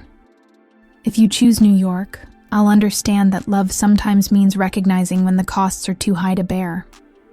And I'll spend the rest of my life wondering whether I chose career advancement or cowardice." The conversation was becoming too painful to sustain. I stood, pulling her up with me, and we walked toward the subway station that would take us back to our separate lives and impossible decisions. 2 weeks, she said as we reached the entrance. 2 weeks, I agreed. But as I watched her disappear down the steps, I realized that 2 weeks wasn't enough time to solve problems that had been building for generations. The question was whether love could survive the weight of history, family expectations, and social systems designed to prevent exactly what we were trying to build. For the first time since choosing authenticity over performance, I wondered whether truth was worth the price it demanded from everyone brave enough to tell it. Director Choi's theater was packed for opening night of Mirror's Edge, but the audience felt different from our initial reading, more diverse, more international, and significantly more tense. Korean entertainment industry executives sat alongside foreign cultural attachés, progressive activists next to conservative critics, creating an atmosphere that felt less like a theater opening and more like a cultural battlefield. I stood in the wings wearing my natural face and a costume that emphasized, rather than minimized, my mixed heritage. Clothing that suggested both Korean and American influences, woven together into something new rather than apologetic. Through the gap in the curtains, I could see my parents in the third row, my mother wearing traditional hanbok while my father had chosen a Western suit, their clothing choices perhaps unconsciously reflecting the cultural duality I was about to perform. More surprisingly, I spotted my paternal grandmother in the back row, sitting beside an elderly Korean woman I didn't recognize. Her presence felt ominous, like she'd come to witness either my triumph or my public destruction with equal curiosity. 10 minutes, the stage manager announced. My phone buzzed with a text from So-min. Break a leg. Whatever happens tonight, you're already brave enough. She hadn't told me whether she would attend, and I hadn't asked. The uncertainty of her decision about New York hung over everything like a sword waiting to fall. Director Choi appeared beside me, his usual pre-show anxiety replaced by something approaching serenity. You ready for this? As ready as someone can be for voluntary exposure of everything they've spent their life hiding. Good. Because there are people in that audience who've come specifically to see if Korean theater is ready for authentic diversity, and others who've come hoping to prove it isn't. He adjusted his glasses with the nervous precision of someone whose career was also riding on the evening's reception. Either way, after tonight everything changes. The lights dimmed, and I walked onto that stage carrying not just my own story, but the weight of every mixed-race Korean who'd ever felt like they were performing acceptability rather than living authentically. The play began with Jin-woo, me, preparing for an audition, applying makeup to minimize his racial difference while practicing lines that demanded emotional authenticity. The irony was deliberate and sharp. An actor erasing his identity to perform someone else's truth. Every morning I wake up and negotiate with my reflection, I began, the opening monologue flowing with the ease that came from having lived these words for 26 years. Which version of myself will be acceptable today? Which parts of my story need to be edited for public consumption? The audience was attentive but reserved, waiting to judge whether the performance justified the controversy it had generated. I could feel their evaluation like a physical weight, but instead of making me smaller, their scrutiny somehow made me more determined to fill the entire space with my complete truth. The first act built to a confrontation between Jin-woo and his parents about the cost of their interracial marriage on his identity development. The scene was drawn directly from conversations I'd had with my own parents, dialogue that revealed the impossible position of children who inherit the consequences of their parents' courage. During intermission, I could hear murmured conversations from the audience through the dressing room walls. Korean voices discussing whether the play was too political, international voices praising its brave authenticity, and industry professionals debating its commercial viability. The second act required me to perform scenes about romantic rejection, professional discrimination, and the exhausting performance of proving worthiness to belong. The material was raw, honest, and uncomfortably specific about the ways Korean society excluded people who didn't fit conventional ethnic categories. But the climactic scene demanded something I'd never done publicly, a confrontation with a casting director who dismisses Jin-woo as not Korean enough for authentic roles. The scene was performed with an actor playing the director, but everyone in the audience knew we were reenacting real interactions that happened daily in Seoul's entertainment industry. You want authentic Korean stories? Jin-woo challenges the fictional casting director. Then let me tell you about learning perfect Seoul dialect while knowing that perfection would never overcome imperfect genetics. Let me tell you about loving this country while knowing it doesn't quite love me back. The words carried years of accumulated pain and frustration, but also newfound pride in refusing to apologize for existing as I was. When I delivered the final line, "I'm not half of anything. I'm twice as complete as anyone who's never had to fight for the right to be fully themselves," the silence that followed felt different from our earlier readings. This time, the silence carried recognition rather than discomfort. The applause began slowly, scattered claps that gradually built into sustained appreciation. I could see faces in the audience, some moved to tears, others thoughtfully engaged, a few visibly uncomfortable but unable to deny the power of what they'd witnessed. But during the curtain call, as I bowed to acknowledge the audience's response, I caught sight of my paternal grandmother's expression. She wasn't applauding, but neither was she displaying disapproval. Instead, she was watching me with something that looked almost like recognition, as if she was seeing me clearly for the first time. After the performance, the lobby reception became a series of intense conversations about art, politics, and social change. Theater critics approached me with questions about whether Korean entertainment was ready for more diverse representation.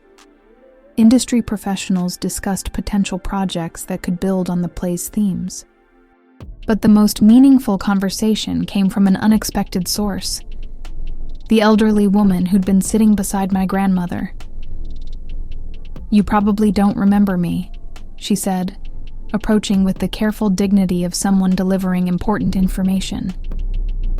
"I'm Park Halmoni, Somin's grandmother. We met briefly when you were children." My heart rate accelerated. "Park Halmoni, it's an honor to see you again. I came tonight because I needed to understand what kind of young man had captured my granddaughter's attention so completely." Her voice carried evaluation rather than warmth, but also curiosity rather than predetermined judgment. "Your performance was illuminating." "Thank you. I didn't say it was good, just illuminating." She paused, studying my face with the intensity that suggested important decisions were being weighed. "You remind me of someone I knew long ago, someone whose story I never allowed myself to fully understand." Before I could respond, she continued, "My granddaughter is considering a job in New York that would advance her career significantly. Part of me hopes she takes it because it would simplify everyone's life considerably." The words felt like ice in my chest. But another part of me remembers being young and having to choose between love and family expectations. I made the safe choice 60 years ago, and I've wondered ever since whether I chose wisdom or cowardice. She reached into her purse, pulling out a small, faded photograph. "This is the young man I didn't marry because my family convinced me he was unsuitable. He was Japanese Korean, born in Seoul but raised in Osaka. My parents said dating him would complicate our family's social standing unnecessarily." I stared at the photo, seeing a handsome young man whose features suggested the same cultural duality that marked my own face. What happened to him? He became a successful businessman in Tokyo, married a Japanese woman, and built a beautiful life that didn't include me. She returned the photo to her purse with the careful precision of someone handling precious and painful memories. I married appropriately, raised successful children, and maintained my family's social reputation. But I never forgot, wondering what would have happened if I'd chosen love over convenience. Are you telling me this to encourage me or warn me? I'm telling you this because my granddaughter deserves to make her choice with complete information about its consequences, and because you deserve to understand that some family resistance comes from fear rather than prejudice. She prepared to leave, then paused for her final observation. Your performance tonight reminded me that authenticity requires courage, but also that courage without wisdom can destroy the very things we're trying to protect. I hope you and Somin are wise enough to build something that can survive the storms you're choosing to weather. As she walked away, I realized that the most important member of tonight's audience had been someone whose approval could determine the future of my relationship with the woman I was falling in love with. The question was whether my performance had convinced her that love could transcend the social complications it created, or whether it had simply demonstrated how expensive such transcendence could be. I found Somin waiting outside the theater, leaning against the building's brick wall with her arms wrapped around herself against the November cold. She'd been crying, but had tried to hide the evidence with careful makeup repair that couldn't quite disguise the redness around her eyes. "How long have you been out here?" I asked, approaching with the caution of someone unsure whether they were walking toward comfort or goodbye. "Since intermission," she replied, her voice thick with emotion. "I couldn't stay inside to watch you pour your heart out on stage while knowing I might be walking away from us tomorrow." The admission hit me like a physical blow. "You've decided about New York?" "I've decided about what I can't live with," she said, pushing herself away from the wall to face me directly. "But those aren't the same thing." Around us, theater patrons were leaving the building, their conversations animated with the energy that comes from witnessing something challenging and important. A few recognized me, offering congratulations on the performance, but most were too absorbed in their own discussions to notice the personal drama unfolding on the sidewalk. "Walk with me," Somin said, taking my hand with fingers that felt cold despite the evening's mild temperature. We moved through Hongdae's narrow streets toward the Han River, past late-night restaurants and bars filled with university students celebrating the end of another week. The normalcy of their lives felt foreign to me now, as if choosing authenticity had moved me into a parallel universe where every decision carried the weight of political statement. My family held what they called an intervention this afternoon. Somin began as we found a bench overlooking the water. My parents, both sets of grandparents, 3 aunts, 2 uncles, and my older brother. 14 people gathered to explain why dating you represents a fundamental betrayal of everything they've sacrificed to build our family's social position. I squeezed her hand, trying to offer comfort while bracing for the details of what had clearly been an emotional ambush. They presented their case like attorneys arguing before a jury. Evidence of your family's financial struggles, documentation of social isolation your parents have faced, examples of other interracial couples whose relationships ended under family pressure. She paused, wiping her eyes with her free hand. But the most damaging argument was about children. Children? They asked me to imagine raising mixed-race children in Korean society, having to watch them face the same discrimination you've experienced, the same identity struggles, the same professional limitations. They painted a picture of perpetual marginalization that would be passed down through generations. The weight of their argument settled over me like lead. Everything they'd said was true.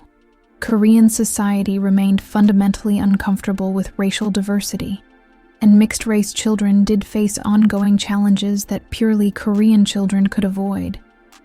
What did you say? I said that loving someone means accepting all of who they are, including the challenges that come with their identity. I said that avoiding those challenges doesn't make them disappear.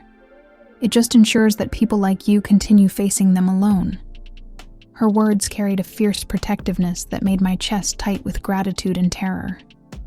But then my grandmother showed me something that changed the conversation completely. So-min reached into her purse, pulling out the same faded photograph Park Halmoni had shown me at the theater. She told me about the Japanese-Korean man she didn't marry 60 years ago, and how that choice had shaped every relationship decision she'd made since. I stared at the photo, understanding now why Park Halmoni had attended my performance, and why our conversation afterward had felt so loaded with unspoken meaning. She said she'd spent 6 decades wondering whether she'd chosen wisdom or cowardice, and that watching me face the same decision had forced her to confront questions she'd never resolved. So-min's voice became softer, more vulnerable. But she also said that her generation's sacrifices were made to protect their families from social consequences that no longer carry the same weight. What does that mean? It means Korea has changed more than she realized. Interracial marriage isn't the social catastrophe it was in her youth. Mixed-race children aren't automatically excluded from opportunities. The problems are real, but they're not insurmountable anymore. The possibility of hope felt dangerous after so many years of assuming the worst. But there's something else, So-min continued, her tone shifting towards something more complex. My family's opposition isn't just about race. It's about visibility. Dating an actor means dating someone whose personal life becomes public entertainment. They're not just worried about having a mixed-race in-law. They're worried about having a mixed-race in-law whose career depends on media attention. The distinction was crucial and damaging. My choice to pursue acting as a mixed-race person meant that any relationship I built would exist under public scrutiny that could turn personal decisions into political statements. So the question isn't whether they can accept you, I said, understanding the true complexity of her situation. The question is whether they can accept the public attention that comes with accepting you. Exactly. And that's a much more complicated calculation. We sat in silence, watching Seoul's lights reflect on the river's dark surface. Around us, couples were sharing quiet conversations and casual affection, all of them existing in the privacy that fame and controversy had made impossible for us. "I've been thinking about something you said at our first interview," So-min said finally. "You asked why my story about diversity in Korean entertainment mattered to me personally. I deflected the question then, but I think I'm ready to answer it now." I turned to face her, recognizing the tone that preceded important revelations. "My brother is gay.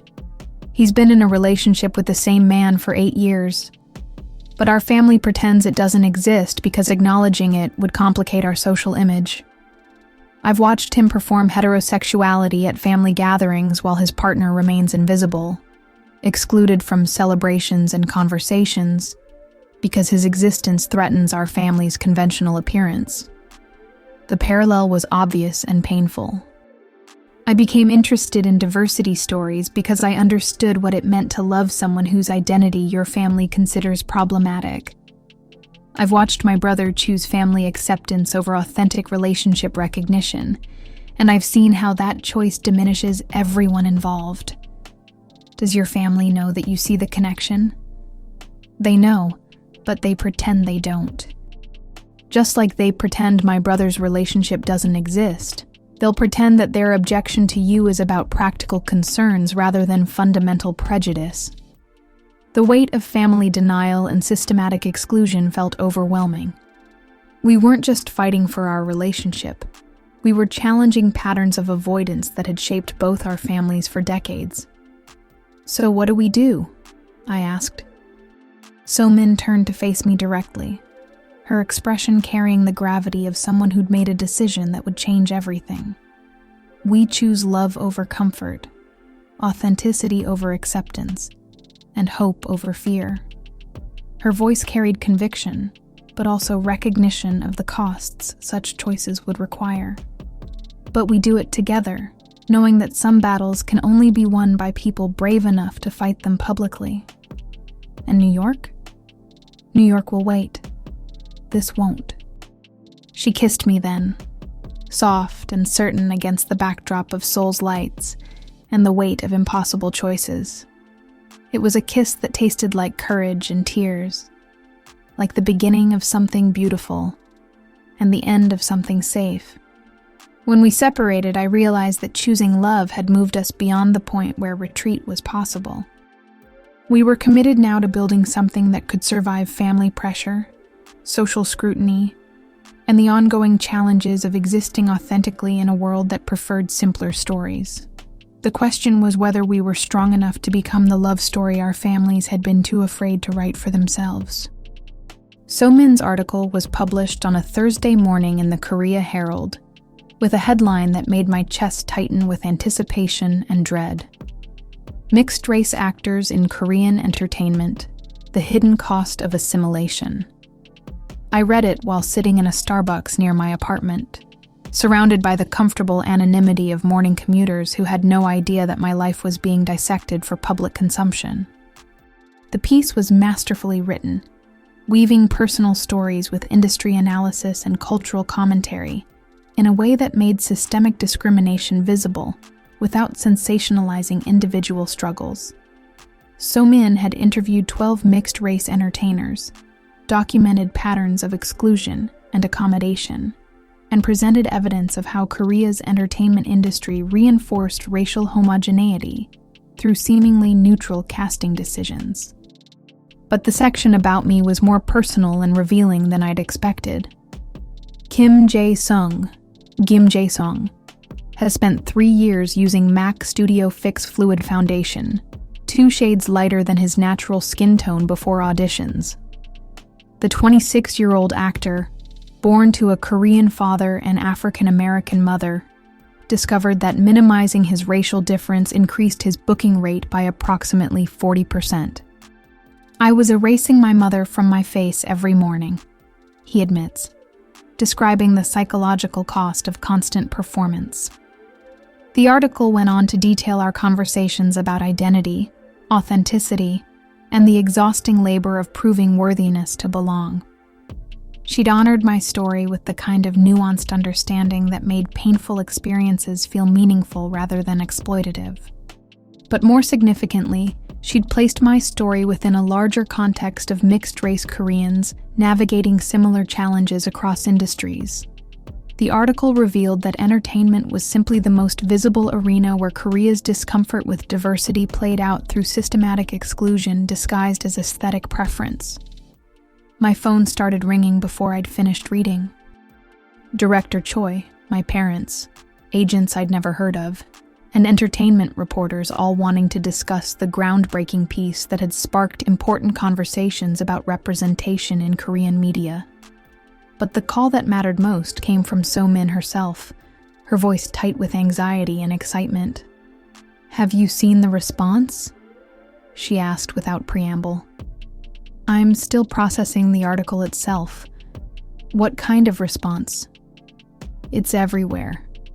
Korean entertainment blogs, international media outlets, social media discussions about diversity and assimilation. The Herald's website crashed twice this morning from traffic volume.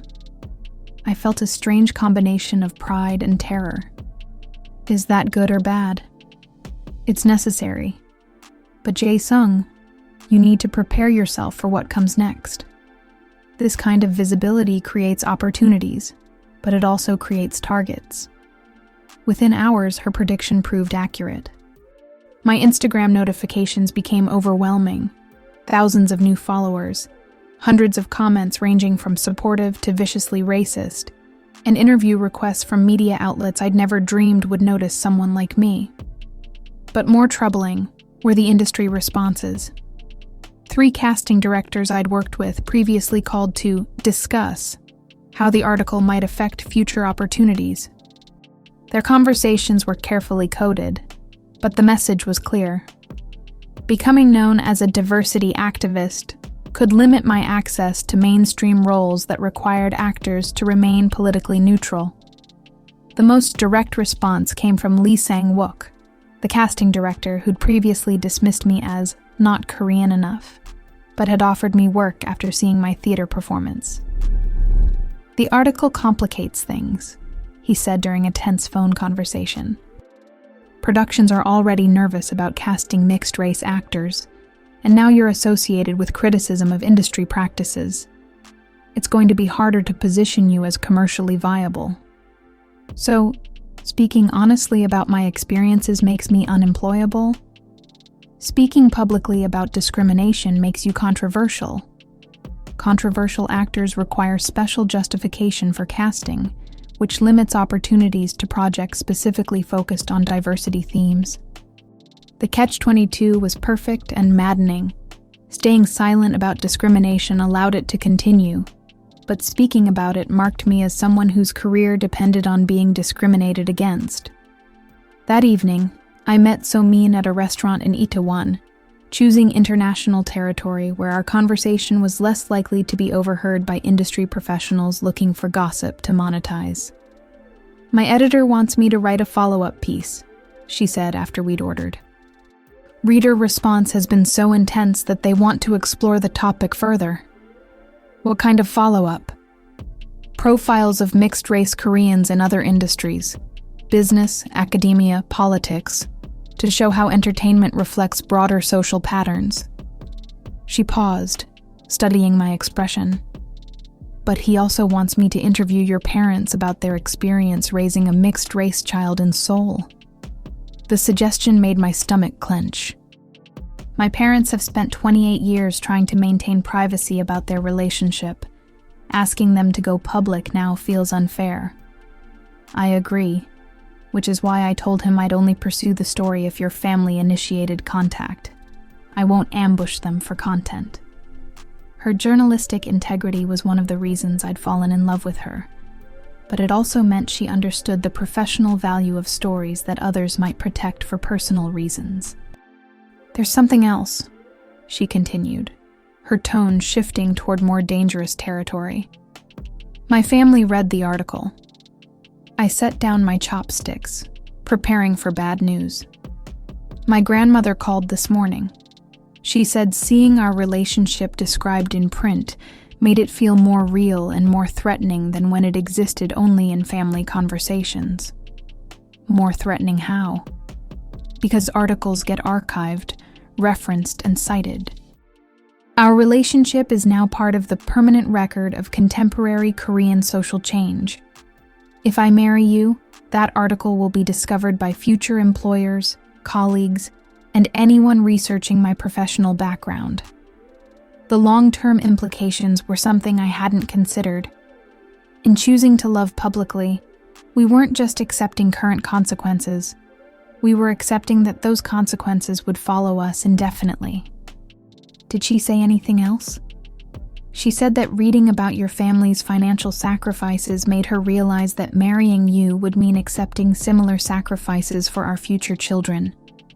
She's not opposed to that necessarily, but she wants me to understand that choosing love over convenience is a decision I'll have to make repeatedly, not just once. The wisdom in her grandmother's observation was both encouraging and terrifying. "My parents read it too," I said. "My mother cried through the entire piece, but told me she was proud that I'd found someone who could tell my story with the respect it deserved. My father said the article was strategically risky but emotionally honest." That sounds like qualified approval. From my family, that's almost enthusiasm. We finished dinner while discussing the practical implications of increased visibility. Interview requests we should accept or decline, industry relationships that might change, and the ongoing challenge of building careers that didn't depend on hiding parts of ourselves. But walking home through Seoul's neon-lit streets, I realized that So-min's article had accomplished something I'd never managed alone. It had made my story feel like part of something larger than individual struggle. For the first time, I felt connected to other mixed-race Koreans who were navigating similar challenges in their own industries and relationships. The article had also forced Korea's entertainment industry to acknowledge discrimination it preferred to keep invisible. Whether that acknowledgement would lead to meaningful change remained to be seen, but at least the conversation was happening in public rather than whispered in private. Most importantly, it had established Somin and me as a couple willing to face public scrutiny for the sake of authentic representation. There was no going back to privacy or anonymity now. The question was whether we were strong enough to survive the attention we'd invited. The phone call that changed everything came at 3 a.m, jolting me from restless sleep with the particular urgency that only emergency contact carries. Director Choi's voice was tight with controlled panic as he delivered news that made my blood freeze. "The theater's been vandalized," he said without preamble. "Racist graffiti, broken windows, and a note saying that foreign influences need to be removed from Korean culture. The police are calling it a hate crime." I sat up in bed, trying to process information that felt surreal in the darkness of my room. Is anyone hurt? No injuries, but the damage is extensive. More concerning is the message this sends about public reaction to our work. His voice carried the weight of someone whose progressive ideals had collided with violent reality. "Jae-sung, I need to ask you something difficult." The pause that followed felt loaded with career-ending implications. "I'm meeting with the theater's board of directors tomorrow morning. They're questioning whether continuing the production is safe for cast, crew, and audiences. If I'm forced to choose between protecting people and protecting the message, what would you want me to do?" The question struck at the heart of every performer's nightmare. Being asked to choose between artistic integrity and human safety, between standing up for principle and protecting people you cared about. "What does your gut tell you?" I asked. "That we're being terrorized into silence by people who profit from maintaining the status quo. But I also can't ignore that continuing might put everyone at risk." I walked to my bedroom window, looking out at Seoul's sleeping skyline, while trying to understand how my choice to perform authentically had escalated into threats of violence against innocent people. "Give me 12 hours to think about it," I said. "If the board decides to cancel, I'll support that decision publicly. But if they're willing to continue with increased security, I want to finish what we started." After hanging up, I couldn't return to sleep. Instead, I sat at my desk reading comments on social media posts about Somin's article and my theater performance. The responses ranged from thoughtful support to vicious racism, with an alarming number of people calling for Korean entertainment to remain pure and authentic.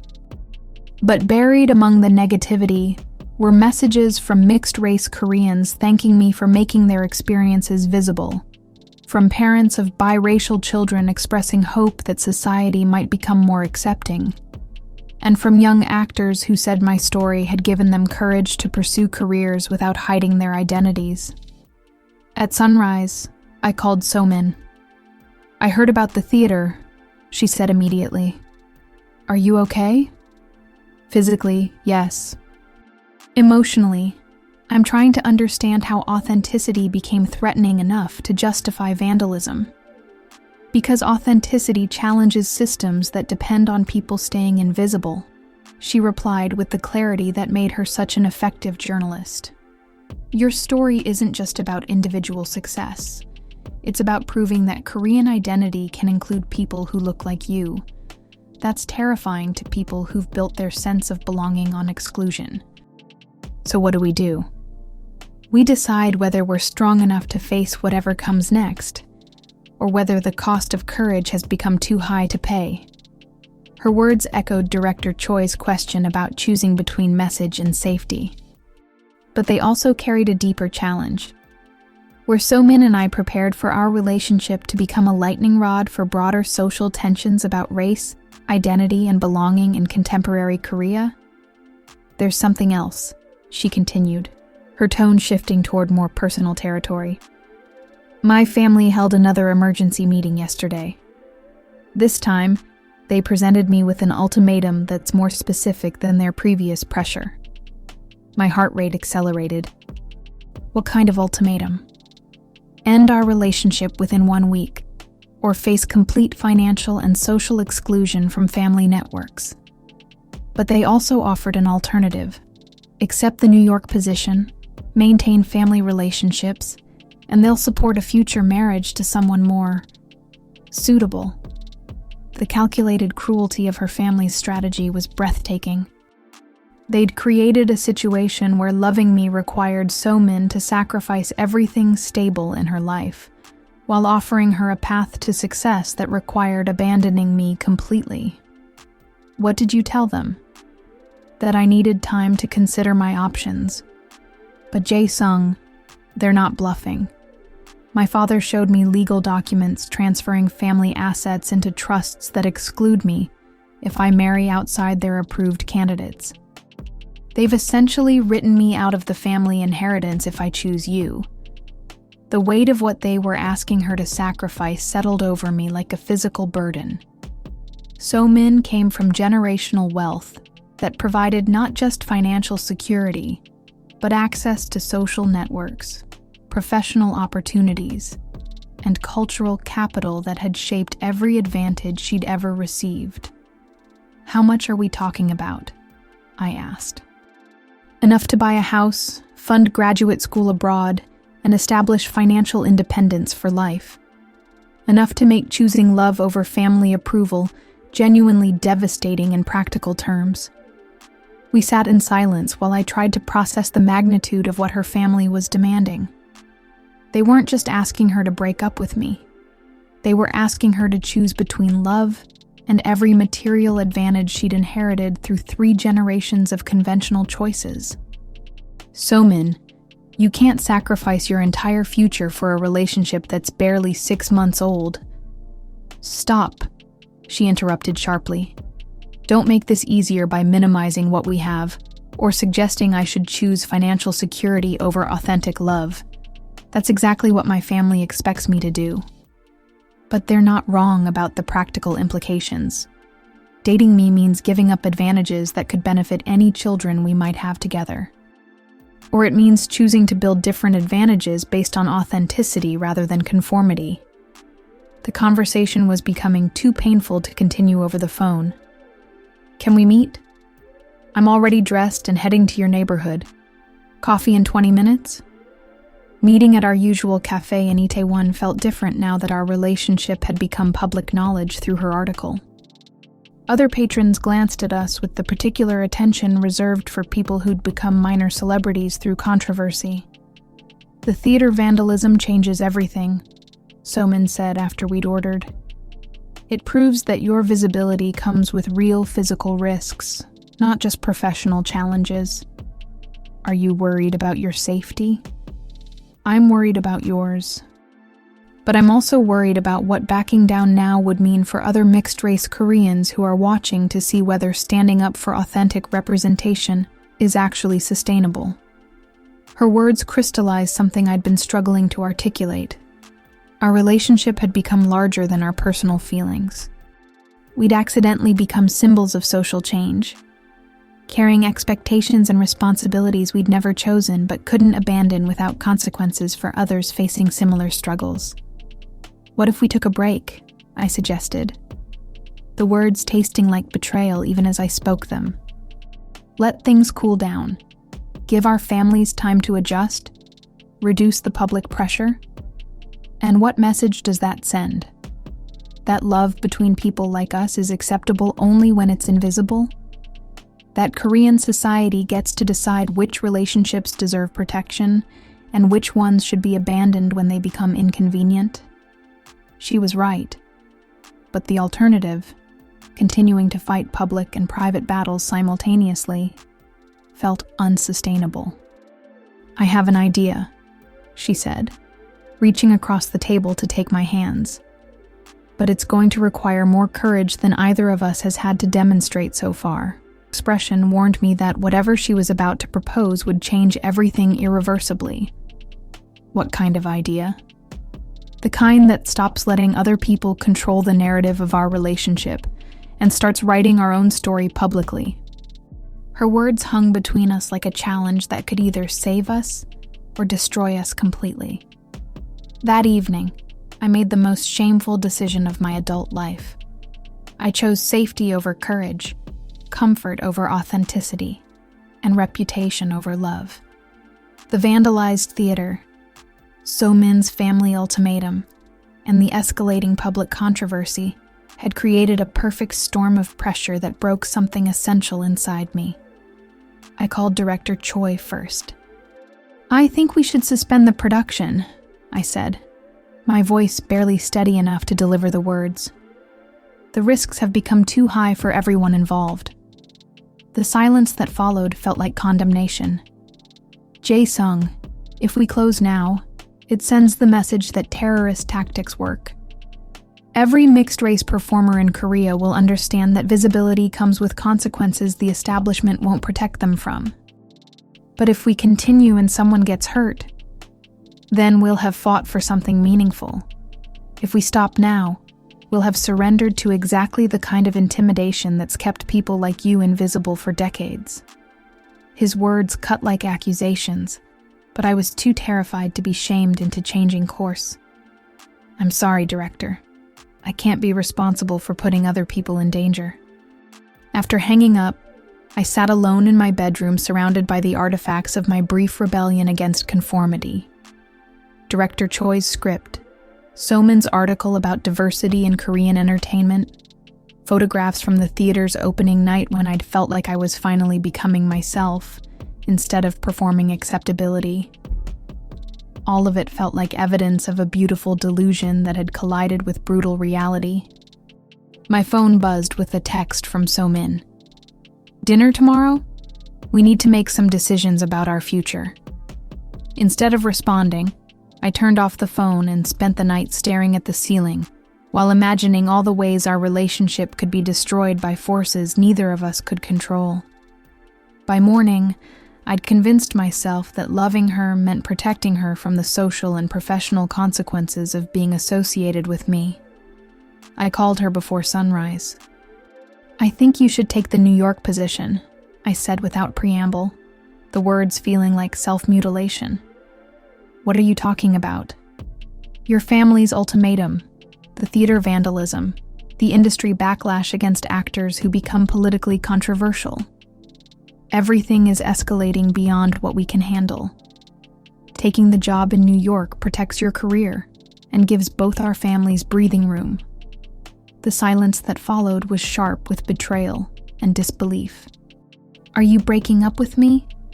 she asked, her voice dangerously quiet.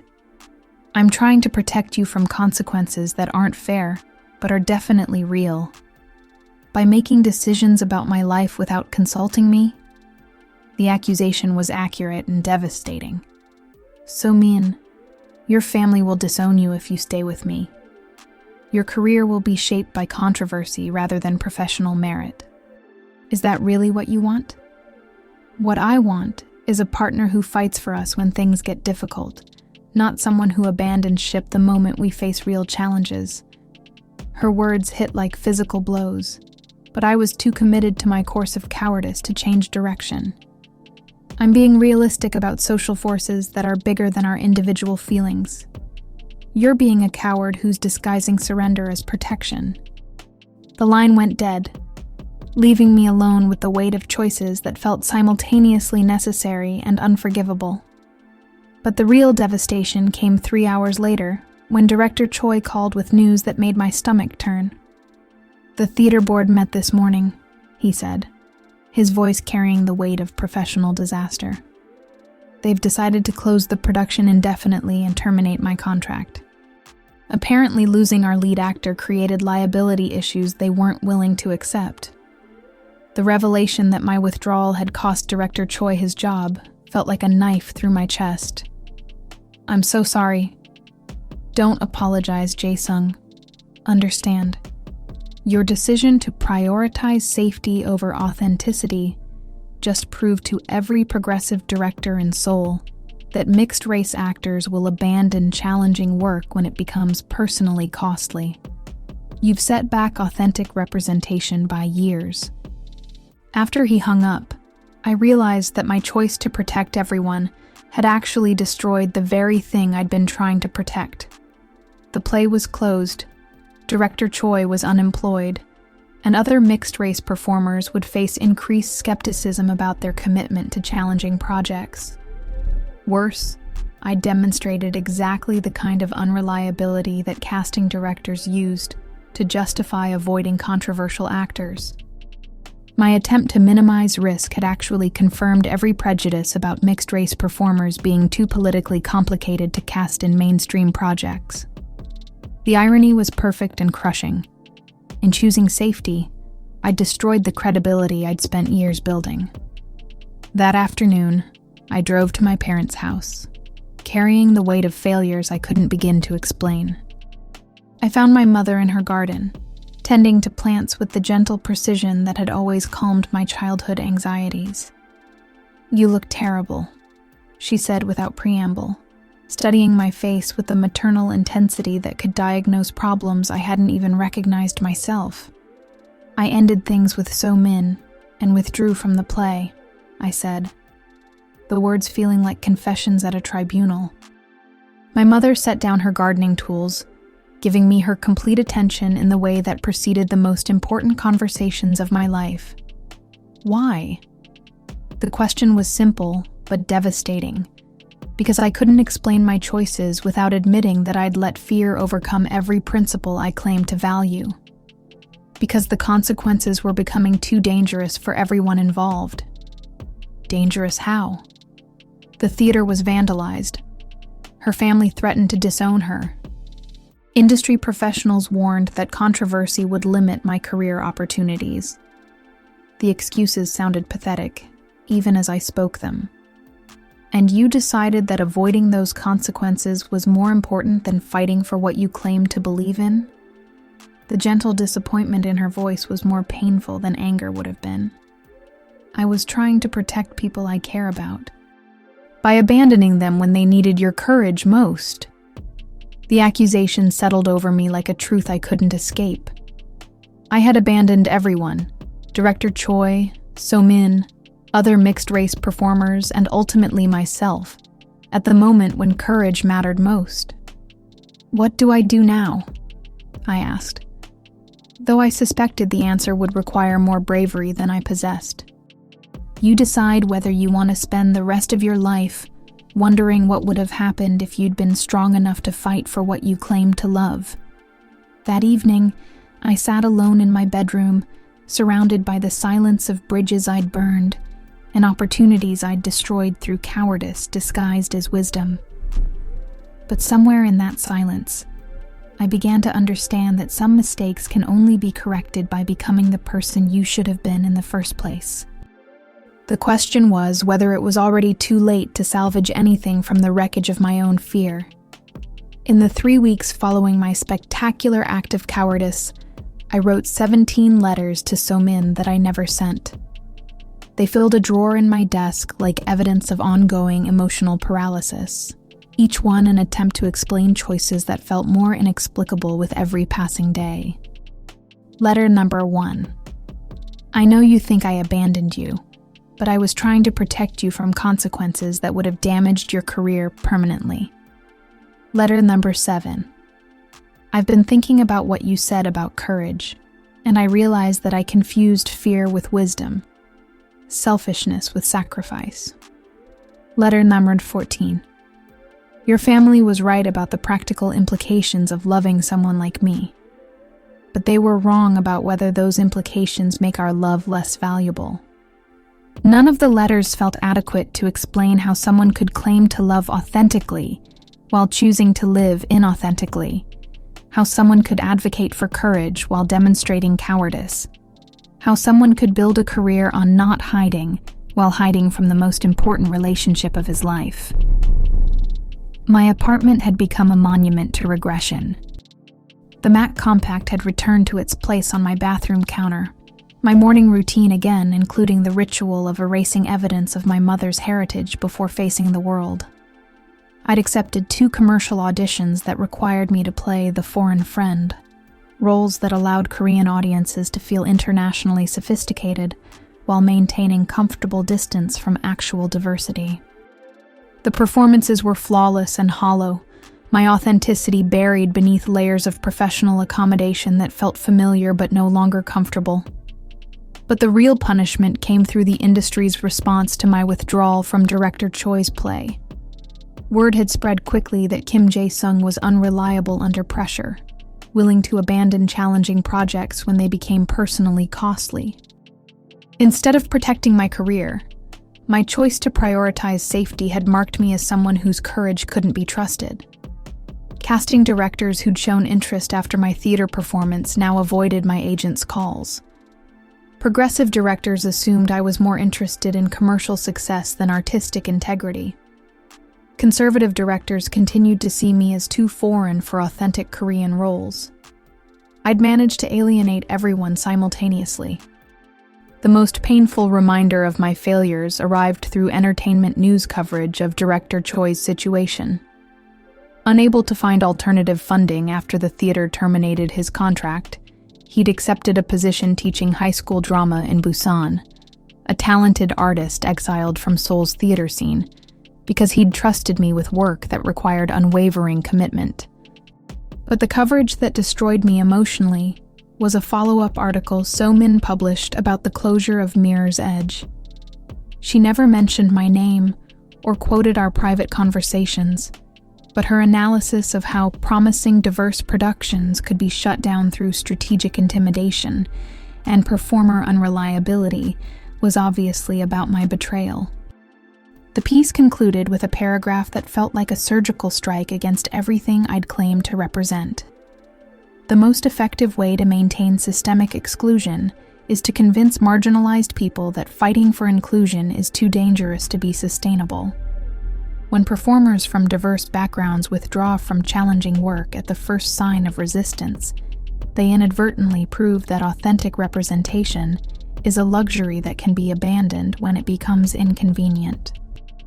Reading those words was like seeing myself accurately described as the person I'd never wanted to become.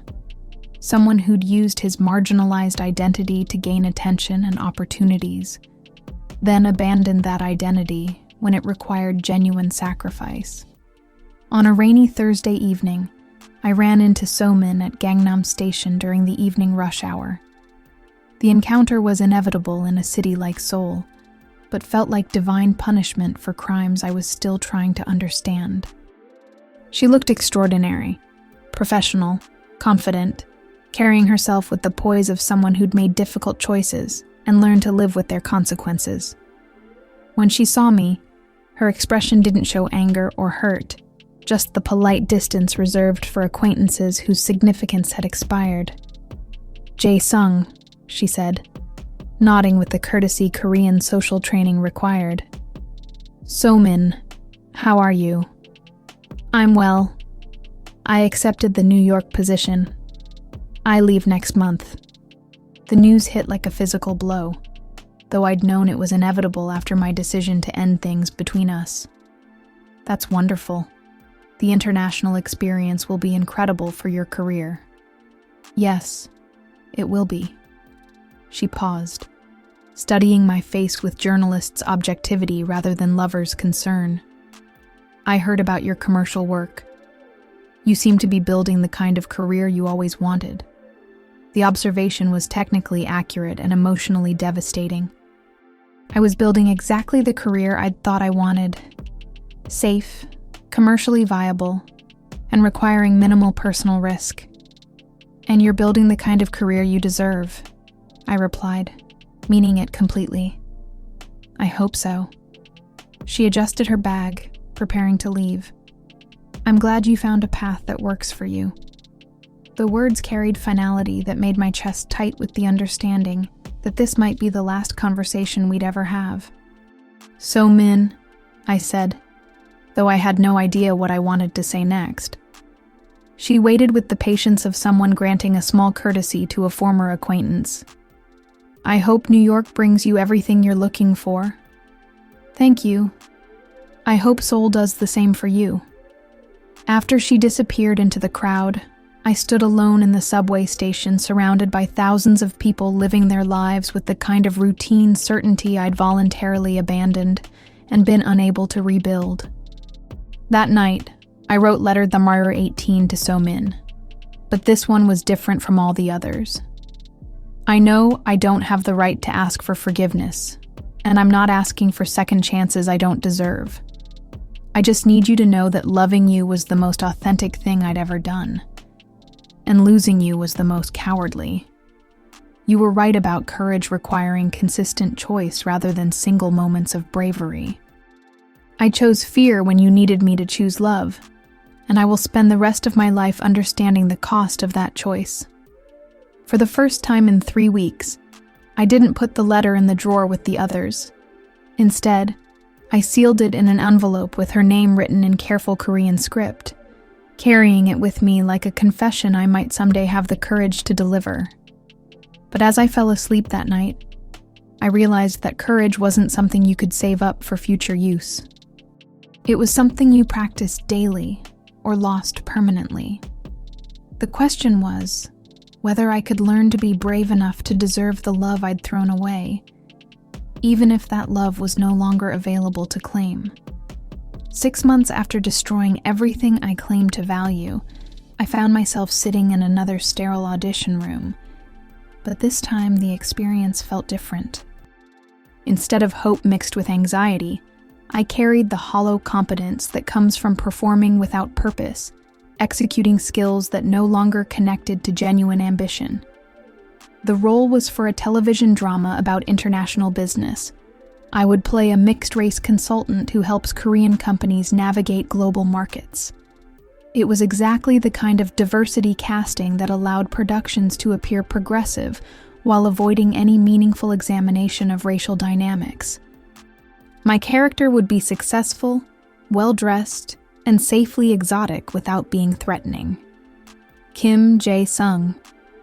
The casting assistant's voice pulled me from my thoughts.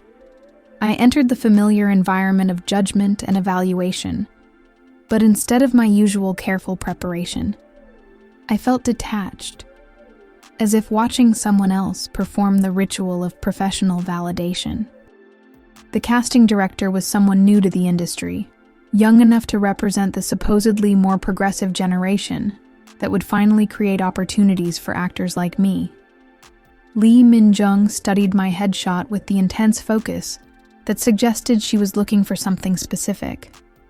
"I've heard interesting things about your work," she said, her tone carefully neutral. "Particularly your theater performance last year. Mirror's Edge, wasn't it?" The mention of director Choi's play made my chest tighten with familiar shame. "Yes, though the production was suspended indefinitely. Because of the vandalism and security concerns? Among other factors." She nodded, making notes that I couldn't decipher from my position across the table. "I'm curious about your decision to withdraw from that production. Can you walk me through your reasoning?" The question was more personal than standard audition material, and I recognized the particular tone of someone probing for character assessment rather than acting ability. I felt that the risks to other cast and crew members had become disproportionate to the artistic goals we were trying to achieve. "Interesting. And do you regret that decision?" The directness of the question caught me off guard. Most casting directors avoided discussions that moved beyond professional qualifications into personal reflection. "I regret that circumstances made it necessary." "That's not what I asked." Lee Min-jung set down her pen, giving me her complete attention in a way that felt more like therapy than audition. "Do you regret the decision itself?" The honesty in her voice made deflection feel impossible. "Every day." "Why?" "Because I let fear disguise itself as wisdom, and I abandoned people who deserved better from someone they'd trusted with important work." The admission hung in the air between us like evidence of professional suicide. Most casting directors wanted actors who could be relied upon to complete projects, regardless of external pressures. "Tell me about the fear," she said. I was afraid of being responsible for other people getting hurt. I was afraid of becoming unemployable because of political controversy. I was afraid of losing the acceptance I'd spent years building. The words came easier than expected, as if I'd been waiting months for someone to ask the right questions. And now I understand that avoiding those fears meant becoming someone whose approval isn't worth having. Lee Min-jung leaned back in her chair, studying me with an expression I couldn't interpret. Kim Jae-sung, I'm going to tell you something that might surprise you. I'm not casting for a television drama. I'm a documentary filmmaker researching a project about mixed-race Koreans in entertainment, and I've been conducting these fake auditions to understand how recent industry changes have affected performers from diverse backgrounds. The revelation made my blood freeze with embarrassment and recognition. Everything you just told me was recorded, she continued, though not unkindly. But before you panic, let me explain why this conversation was necessary. She reached into her bag, pulling out a folder thick with documents and photographs. I've been tracking the careers of 12 mixed-race Korean performers over the past 5 years, documenting patterns of opportunity and exclusion.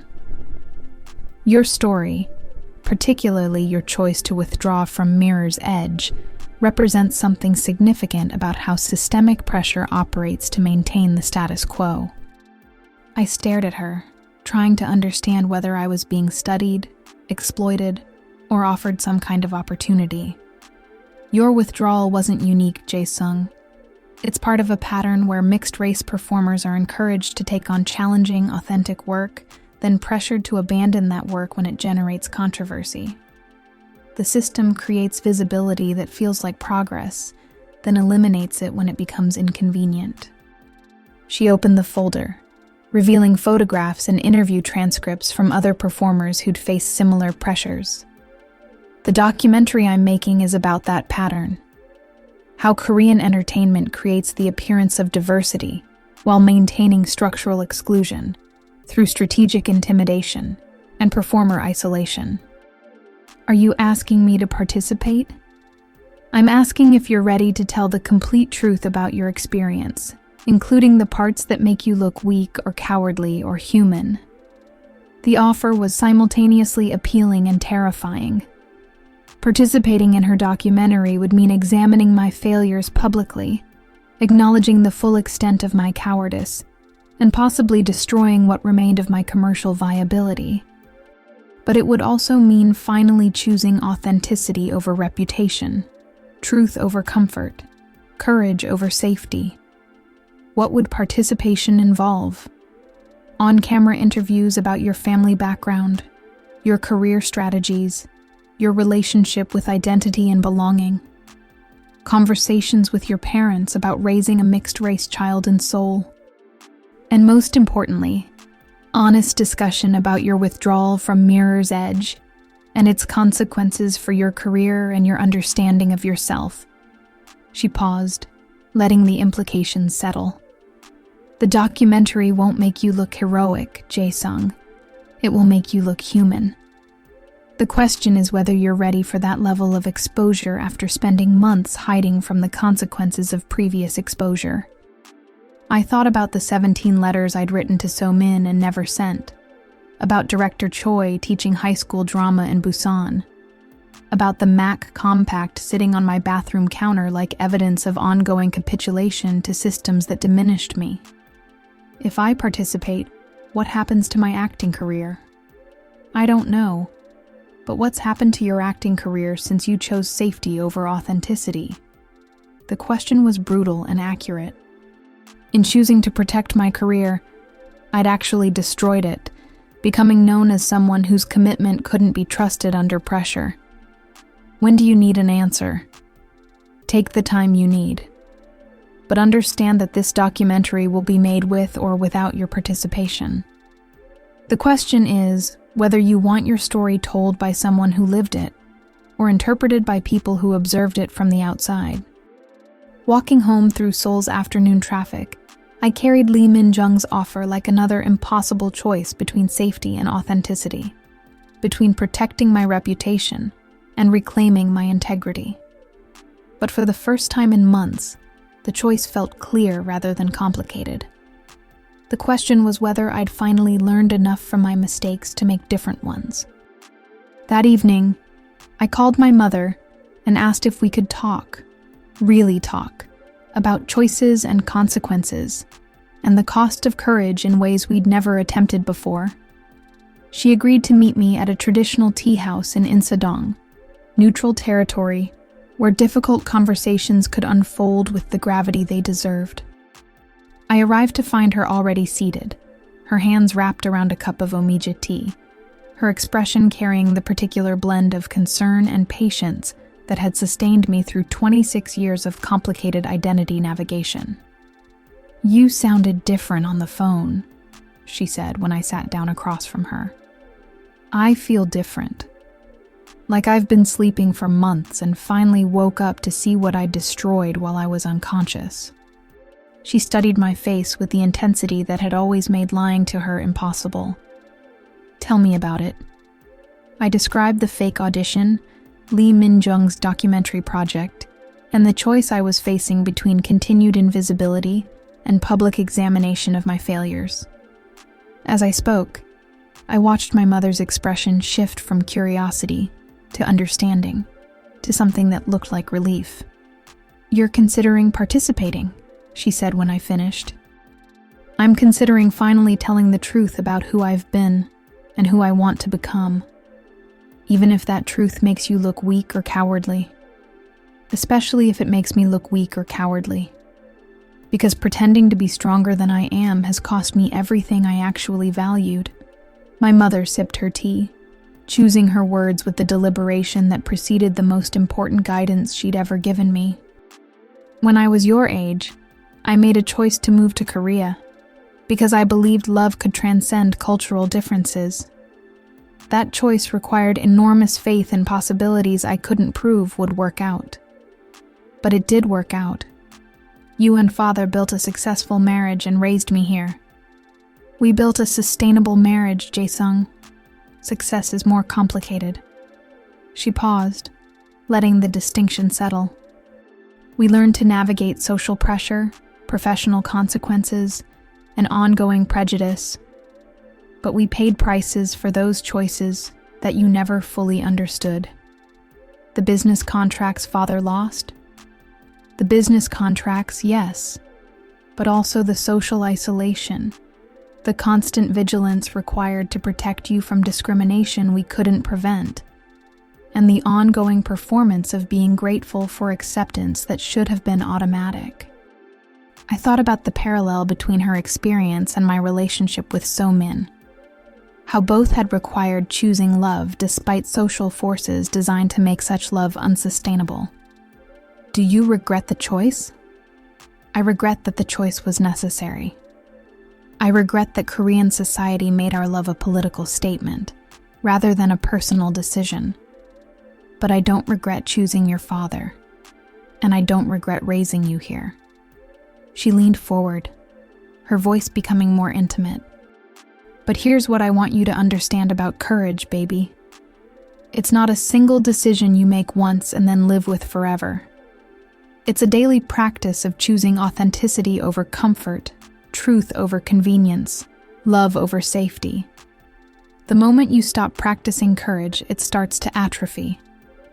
Is that what happened to me? Courage atrophy? You got out of the habit of being brave. You started choosing comfort over growth, safety over authenticity. And once you started making those choices, they became easier to make again. The diagnosis was accurate and devastating. How do I start practicing courage again? By making different choices. Small ones at first, then larger ones as you rebuild your capacity for discomfort. I thought about Lee Min-jung's documentary, about the possibility of examining my failures publicly, about what it would mean to choose truth over reputation after months of choosing the opposite. "There's something else I need to tell you," I said, "about So-min and the way I ended things between us." My mother's expression suggested she'd been waiting for this part of the conversation. I described the family pressures, the public scrutiny, and my decision to end our relationship by convincing her to take the job in New York. As I spoke, I watched disappointment spread across my mother's face like water staining paper. You pushed away someone who loved you because you were afraid of the consequences of being loved authentically? I was trying to protect her from social backlash and family rejection. You were trying to protect yourself from having to fight for something that would have required sustained courage. The accusation was brutal and completely accurate. She's in New York now, building the career she deserves, probably dating someone whose love doesn't require her to sacrifice her family relationships. And you're sitting here feeling sorry for yourself instead of fighting for what you claim to value. It's too late, Mom. I destroyed everything. Director Choi lost his job because I abandoned the play. So Min moved to another continent to escape the complications I created. I've spent 6 months proving that I'm exactly as unreliable as every prejudiced casting director assumed mixed-race actors would be. My mother set down her teacup with the decisive motion that preceded her most important observations. Jae-sung, let me tell you something about timing and second chances. Your father and I didn't get married the first time he proposed. I turned him down because I was afraid of the social complications an interracial marriage would create. This was information I'd never heard before. You said no? I said no, moved back to Atlanta, and spent 8 months trying to convince myself that I was being realistic about cultural differences. But every day I was away from him, I understood more clearly that I was choosing fear over love. What changed your mind? I realized that the regret of not trying would be worse than the consequences of trying and failing. So I moved back to Seoul, told your father I'd made a mistake, and asked if he was still willing to build something difficult and beautiful together. The parallel to my situation with So-min was obvious and painful. But what if he'd moved on? What if I'd waited too long? Then I would have learned that some mistakes can't be corrected, and I would have lived with that consequence. But at least I would have tried to repair damage instead of accepting it as permanent. She reached across the table, covering my hands with hers. Baby, I'm not saying you can fix everything you've broken. I'm saying that choosing to try is the first step toward becoming someone whose choices can be trusted again. Where do I even start? With the documentary. Tell your story honestly, including the parts that make you look weak. Then figure out what other repairs are possible and which ones aren't. And if So-min never forgives me, then you'll have learned that some consequences are permanent, and you'll spend the rest of your life making different choices because of what that loss taught you. Walking home through Insadong's traditional streets, I carried my mother's words like a map toward redemption that might or might not be achievable. But for the first time in months, I felt like I was moving toward something rather than away from it. That night, I pulled out my phone and typed a message to Lee Min-jung. I want to participate in your documentary. When can we start filming? Her response came within minutes. How about we start with you throwing away that Mac compact you've been using again? Some stories begin with symbolic gestures. I walked to my bathroom, picked up the foundation that had become my daily ritual of self-erasure, and dropped it into the trash can without ceremony. Looking at my reflection in the mirror without artificial enhancement, I saw someone I recognized but hadn't talked to in months. Kim Jae-sung, mixed-race Korean actor, son of an interracial couple, former lover of a brave journalist, and current practitioner of recovering courage. It wasn't the face of someone who'd made perfect choices, but it was the face of someone ready to start making different ones. The documentary filming began on a Tuesday morning in Lee Min-jung's studio, a converted warehouse in Mapo-gu that felt more like an art installation than a production facility. Professional lighting equipment surrounded a simple interview setup: 2 chairs, neutral background, and cameras positioned to capture truth rather than flattery. Before we start recording, I want you to understand what we're creating, Lee Min-jung said, as sound technicians adjusted microphones and checked audio levels. This isn't a redemption narrative where you apologize for past mistakes and emerge heroic. This is an examination of how systemic pressure operates to maintain exclusion through individual choices. I nodded, though the distinction felt academic compared to the reality of sitting under hot lights preparing to dissect my failures for public consumption. The goal isn't to make you look good or bad, but to make visible the mechanisms that convince marginalized people to marginalize themselves. She settled into the chair across from me, her professional demeanor softened by genuine curiosity rather than journalistic exploitation. Are you ready? As ready as someone can be to examine their own cowardice on camera.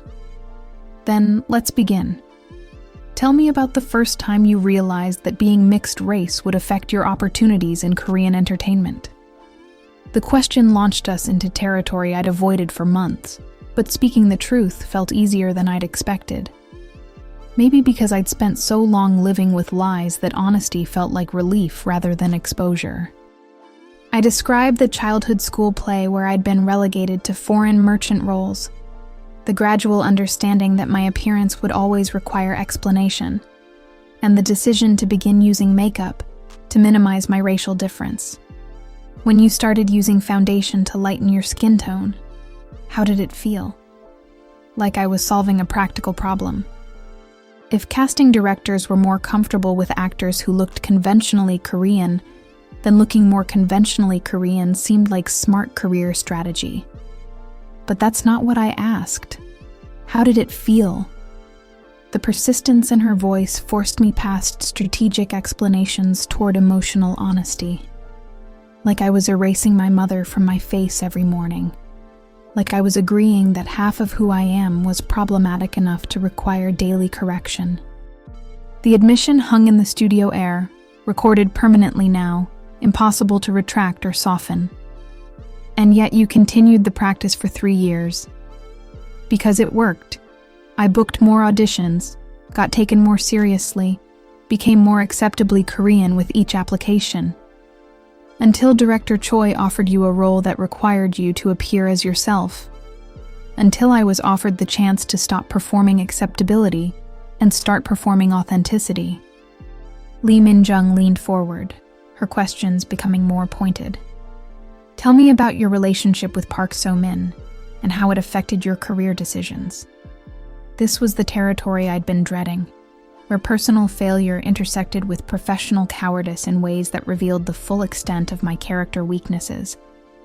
I described meeting So-min, her article about diversity in Korean entertainment, and the escalating public attention our relationship had generated. As I spoke, I could feel myself being honest about details I'd spent months avoiding through careful rationalization. When her family threatened to disown her if she continued dating you, what was your response? I convinced her to take a job in New York. I told myself I was protecting her from consequences that weren't fair, but I was actually protecting myself from having to fight for something that would have required sustained courage.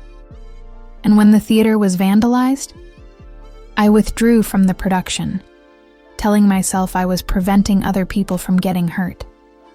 But I was actually preventing myself from having to face the consequences of choosing authenticity over safety.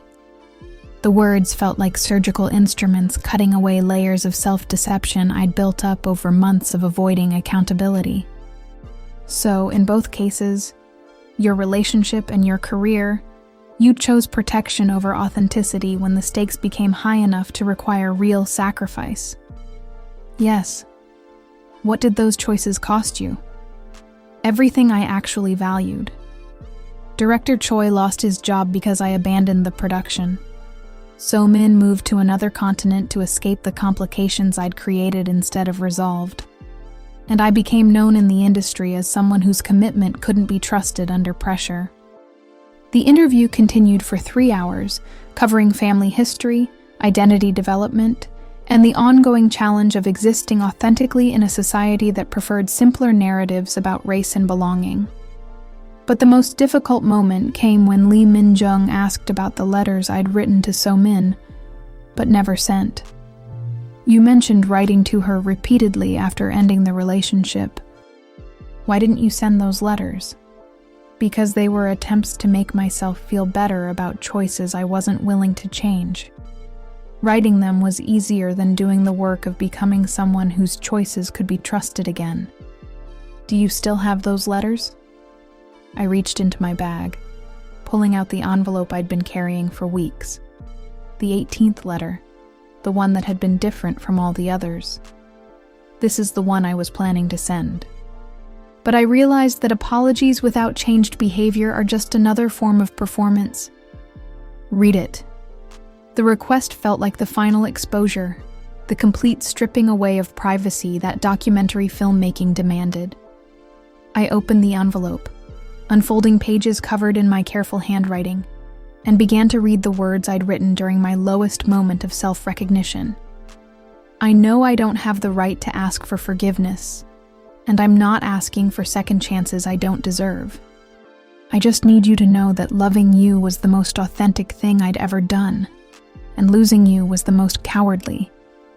You were right about courage requiring consistent choice rather than single moments of bravery. I chose fear when you needed me to choose love, and I will spend the rest of my life understanding the cost of that choice. My voice broke slightly as I finished reading, the studio lights making the pages blur with moisture I hadn't expected. What would you say to her now, if she were here?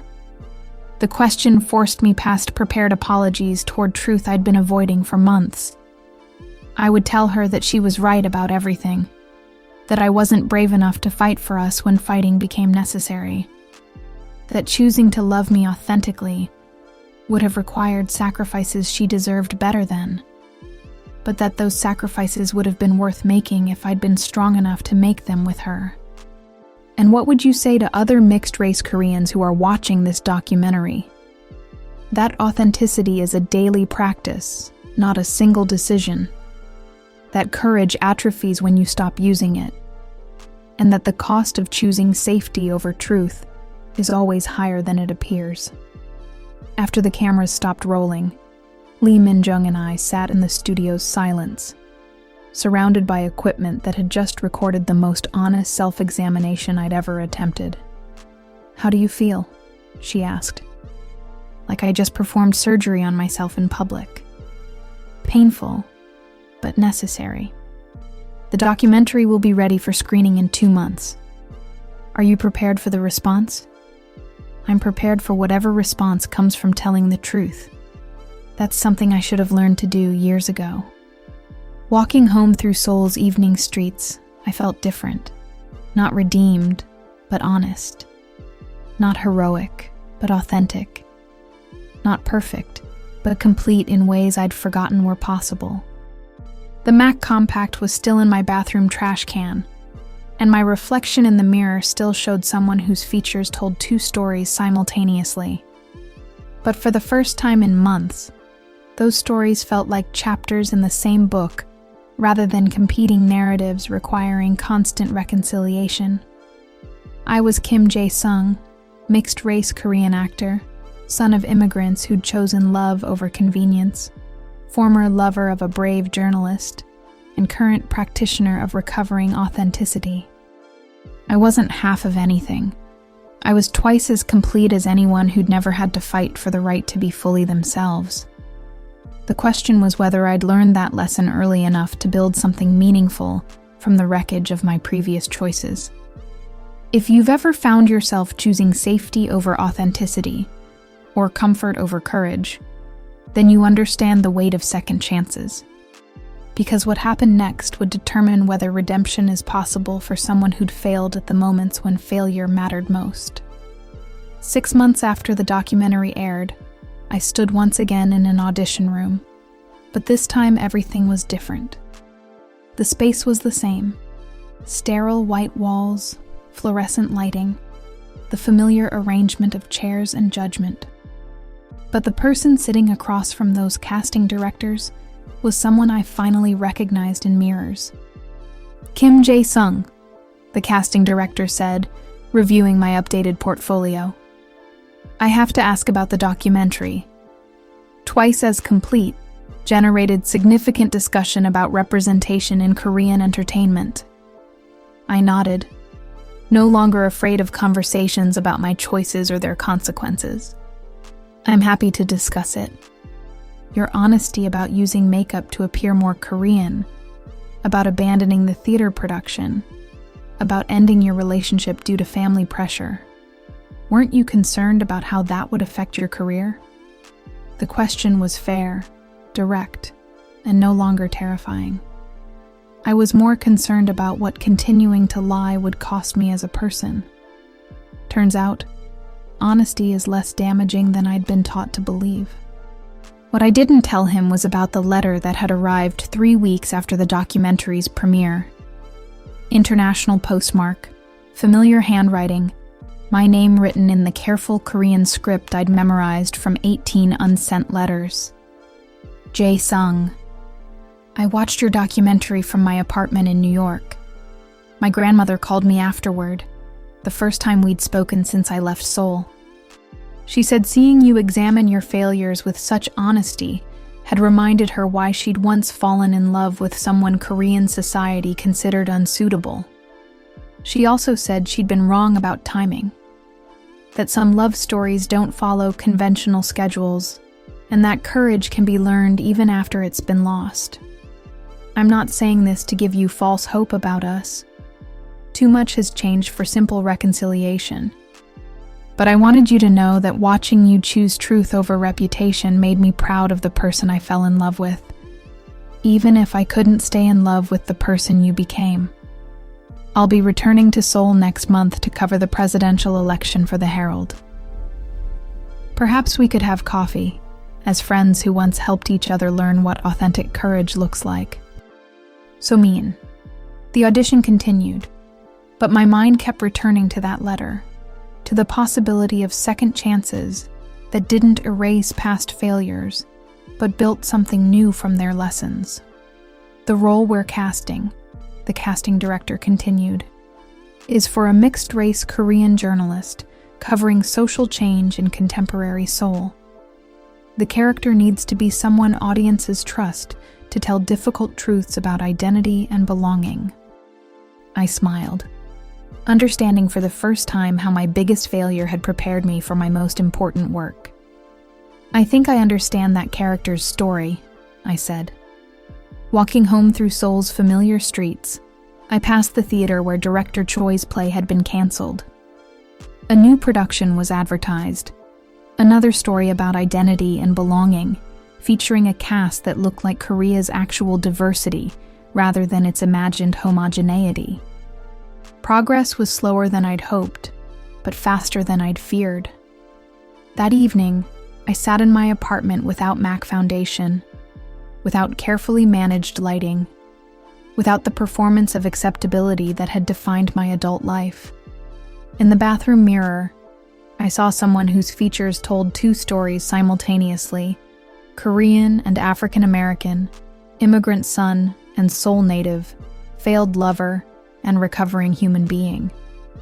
I wasn't half of anything anymore. I was twice as complete as anyone who'd never learned that authenticity requires daily choice, that courage is a practice rather than a feeling, and that love, of others, of self, of truth, always costs more than comfort, but delivers more than safety ever could. The compact powder was still in the trash can, where it belonged. The real face looking back at me was finally someone I was brave enough to be.